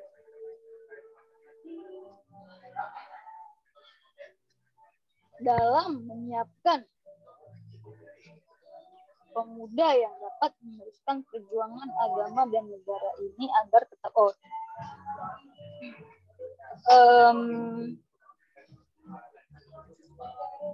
ini rancu banget kalau kita bahas lama banget, Raka.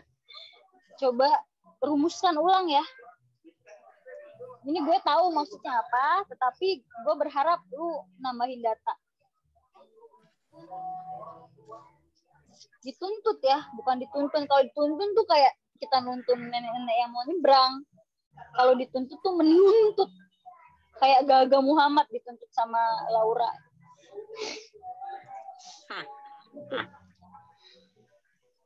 Orang E. Globalnya gede. Semua hal bisa diakses dengan cepat dan mudah. Namun itu perlu koma nggak itu? Pas namun itu. Kenapa Fadil? Pas cepat dan mudah. Namun itu perlu koma nggak? Oh, ini kita pisahkan dengan titik ya, karena kalimatnya terlalu panjang. Namun, bahaya dari ketahanan negara bila tidak cukup kuat untuk melindungi dirinya dari. Tulis singkatannya. Siapa deh? Mana sih?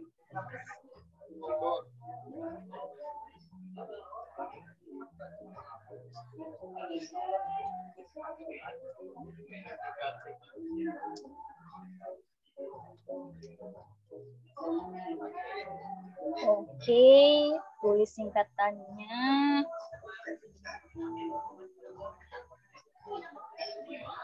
Semua kita, coba semua dari kita atau setiap kita, coba pilih yang mana? Yep. Tetapi pun nggak pakai kata semua, nggak mengubah substansinya. Ya kita ya kita. Oke, aman ya?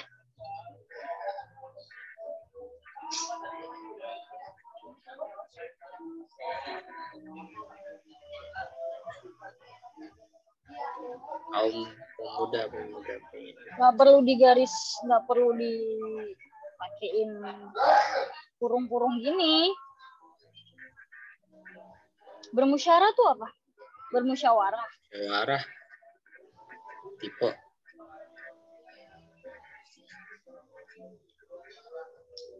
Dalam ini demokrasi tuh maksudnya cara berpikir atau sistem politik?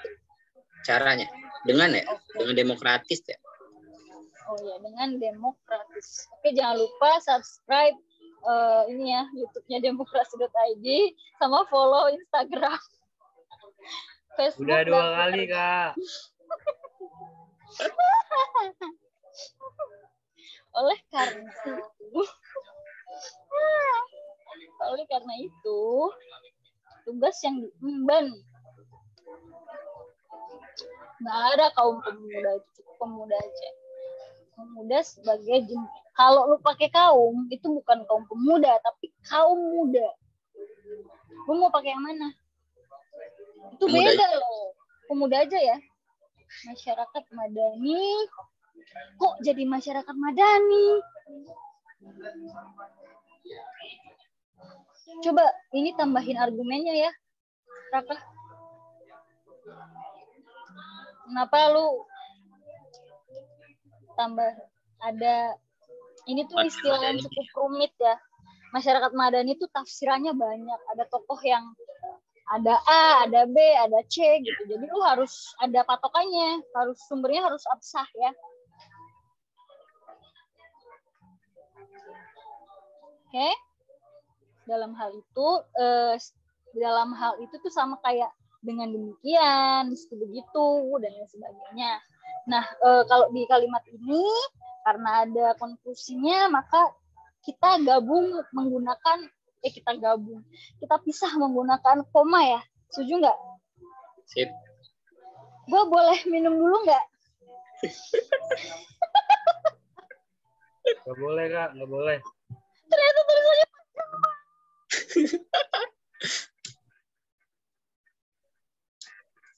Tapi bagus, bisa nulis panjang ini keren. Dapat menyiapkan. Rakanya aja minum loh.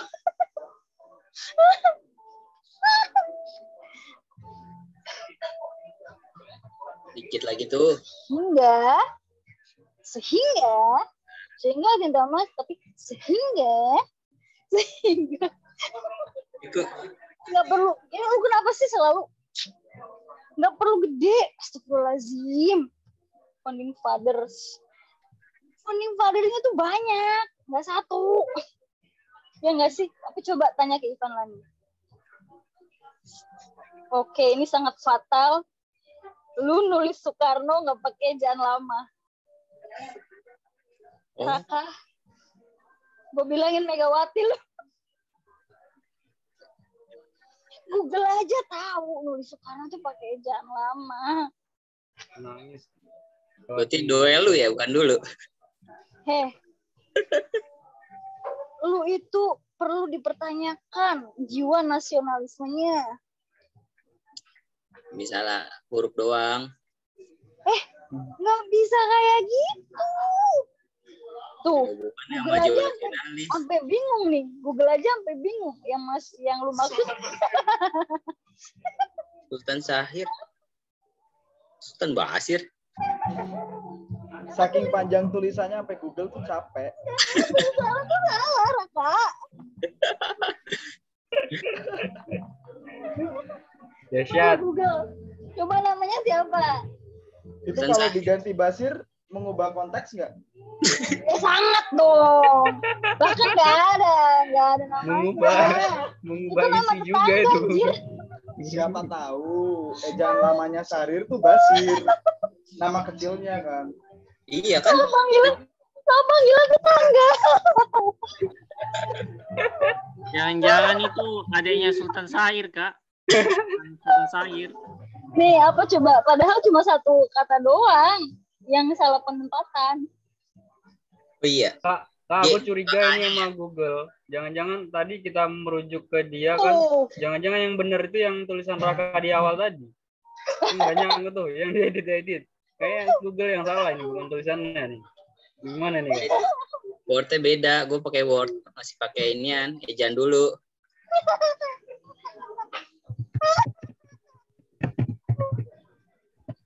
Kancah internasional. Oke, ini tulisannya bagus. Kalau gue kasih nilai bisa 80 Raka. Tapi sayang sekali banyak typonya berkurang dari 75. Kemudian Karena nulis Soekarno. karena nulis Soekarno nggak soe, habis su. Jadi 50. Jadi 50. Dipotong Oke, pajak. Raka. Ini tulisannya mau dikemanain? Tulisannya mau dikemanain? Dari kemana-mana simpen aja. Jangan. Bukannya mau di Demokrasi ID, Raka. Nah itu boleh. Oh, tidak bisa. Oh. Editor juga itu udah diedit. Iya, itu udah diedit itu, udah bagus itu. Yang sayang Enggak ya. lah, ini beberapa masyarakat madani itu apa, Raka? Itu banyak ya pengertiannya. Ahli juga ada, dari Nabi Muhammad juga ada. Lu mau pakai yang mana? Tiba-tiba ada masyarakat madani kan, orang juga nggak paham ini maksudnya apa. Tiba-tiba muncul begitu saja gitu. Nah, ini Raka diedit. Kalau dia lebih dari 5.000 karakter, ini lu taruh di kelas impian.com. Itu memang nggak ada apa sih duitnya, tetapi popularitas lu akan naik. Soalnya itu website yang cukup oke ya untuk pendidikan. Tetapi kalau ini kurang dari 5.000 karakter, itu lu bisa kirim ke media Indonesia yang online. Oh, MI ya? Oke? Ya, itu ya catatan dari gue ya. Yep. Oke? Sepertinya gue sudah oleh. Apakah kita menyelesaikan ini saat ini? Ya, bisa Ngopi juga, 5 ngopi tahun, juga. 10 tahun jadi Menteri Pendidikan. Siapa, Raka? Si Raka. Iya, bisa lah. Soalnya keren sih, bisa paham semuanya gitu. Gue aja yang aktif ya, cukup aktif gitu ngikutin isu pendidikan, gak begitu detail soal yang tadi lu ini. Ternyata penerapan kurikulum itu berbeda-beda dan sebagainya. Oke. Nah, itu tadi di samping ada tulisan podcast Muslimah Reformis apa? Ya teman-teman, jadi ada podcast Muslimah Reformis, teman-teman bisa mendengarkan di Spotify dan Anchor. Itu isunya soal hak asasi manusia, feminisme dalam Islam, dan kesetaraan gender, teman-teman. Itu mengangkat isu nasional dan isu internasional. Isu terkini. Sekali. Ini teman-teman silakan bisa mendengarkan kemerduan suara seorang Jojo di podcast Muslimah Reformis. Terima kasih. Sudah, saya capek.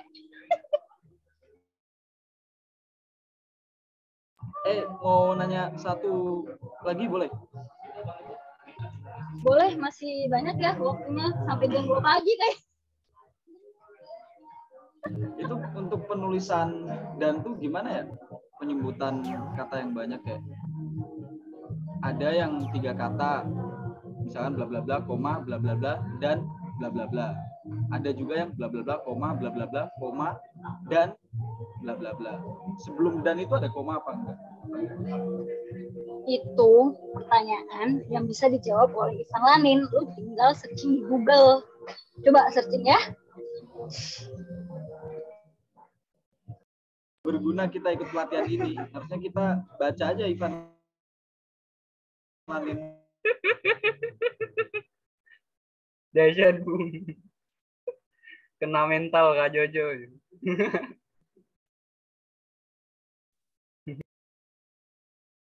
Mana Kak Jojo? Kak Jojo tadi nggak denger ya? Aduh. Mana Kak Jojo? Denger dia. Tiba-tiba ini. Kalau setahu gue, Kak Jojo. ya kalau setahu gue, misalkan lu menyebutkannya gini. Daun, tangkai, batang, kemudian ulat. Itu dannya nggak perlu pakai koma. Karena itu kata-kata gitu loh. Setahu gue nih, nanti coba kalian koreksi di Ivan Lanin. Tapi kalau kalian menyebutkan, misalkan malam ini, besok malam, nanti malam di hari kemudian, itu menggunakan koma. Karena dia banyak kata gitu. Setahu gue. Oke, setahu gue. Dan ada juga pilihan berdasarkan irama yang tadi kita bikin di tulisan. Iya Kak. Ya, kita ingin memberikan penekanan kepada kata atau rangkaian kata yang terakhir. Itu bisa pakai koma.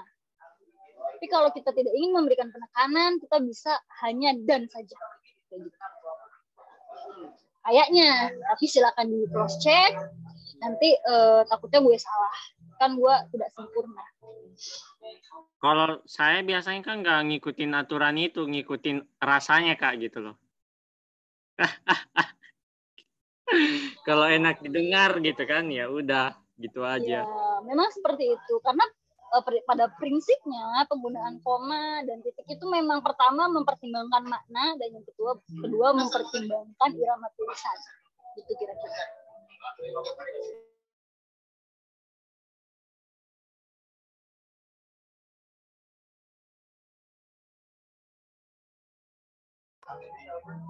Oke, ada lagi? Bung Saud ini Kak kayaknya udah siap-siap mau nanya itu. Udah ancang-ancang.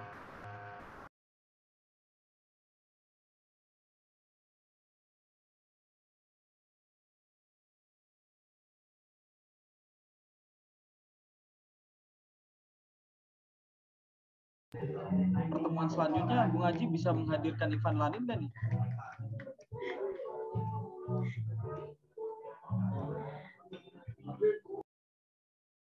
Gue nggak tahu ya Ivan Lanin tuh pakai tarif enggak. Sepertinya udah pakai karena seterkenal itu. Tapi kita bisa patungan sih. Apa dicoba aja Kak? Ivan Lanin. Kalau Aji tuh sekelas Albert Camus juga dia bisa menghadirkan Kak. Iya siap. Laduni Emang dia. masih hidup. Emang masih Laduni hidup. pakai Laduni dia Kak. Ngobrol sama Albert Camus. Mau dicoba nggak Kak Jojo ngundang Ivan Lanin?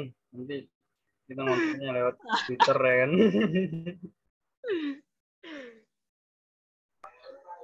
Dulu Apa tuh kita pernah. di kelas penutupan aja apa nanti setelah itu? Iya boleh. Wah itu keren loh. Keren banget. Di masa kepemimpinan Aji dan Fadil. Kita Buset. menghadirkan Ivan Lanin. Kan calon imam besar kan Bung Holil Kak. Ambo Mana siapa? orangnya aja nggak kelihatan. Nah itu mukanya besar kepampang itu loh.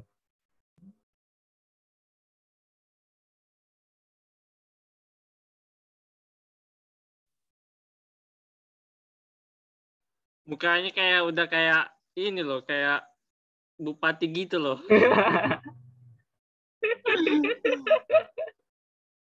Bupati apa tuh yang kemarin? Yang mana tuh Langkat apa itu? Iya, Langkat. Lil, jangan-jangan lo ini keluarga Bupati Langkit ini. Kesadarannya udah hilang kayaknya Bung itu.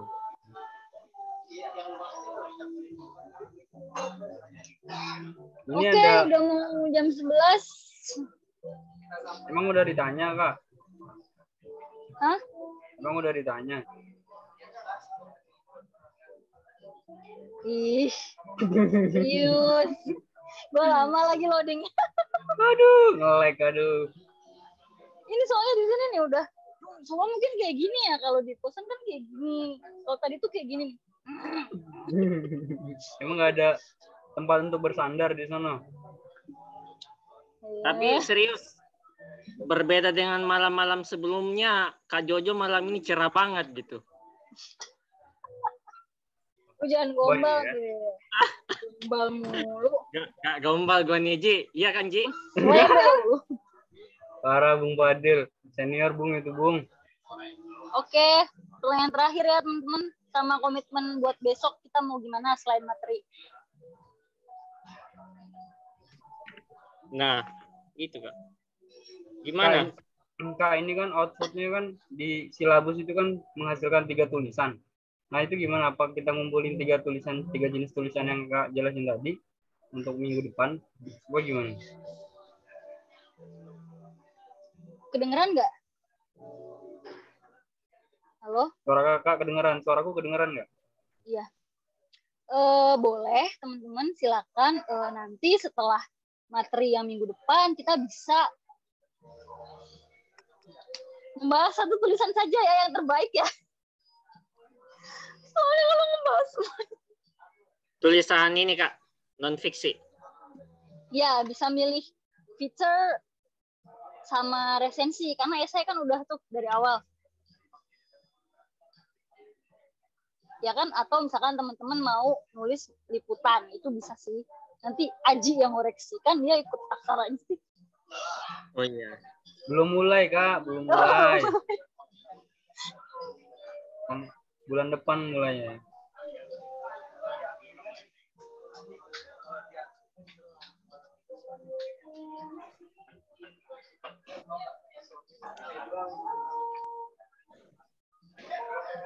Oke ya. Oke, berarti tulisan dikirim paling lambat ini ya.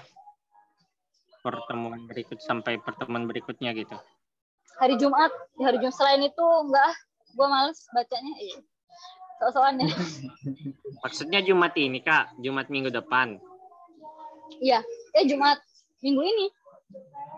Waduh, iya ya.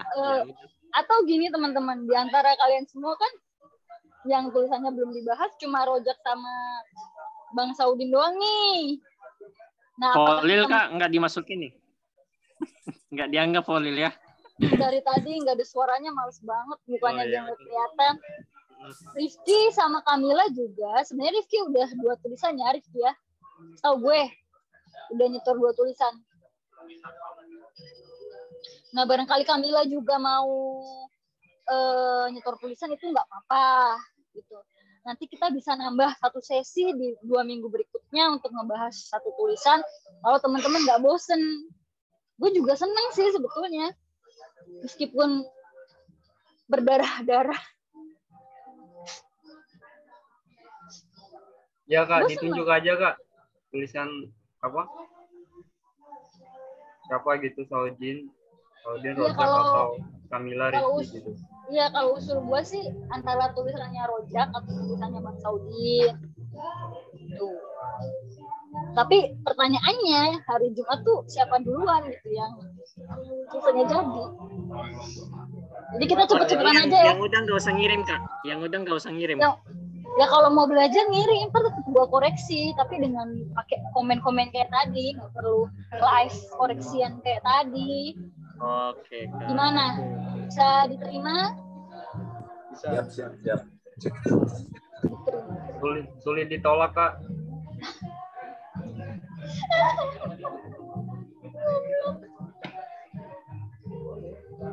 Oke ya. Oke. Jadi kita udahi nih sampai di sini Kak. Ya, sesi yang non fiksi sampai di sini dulu.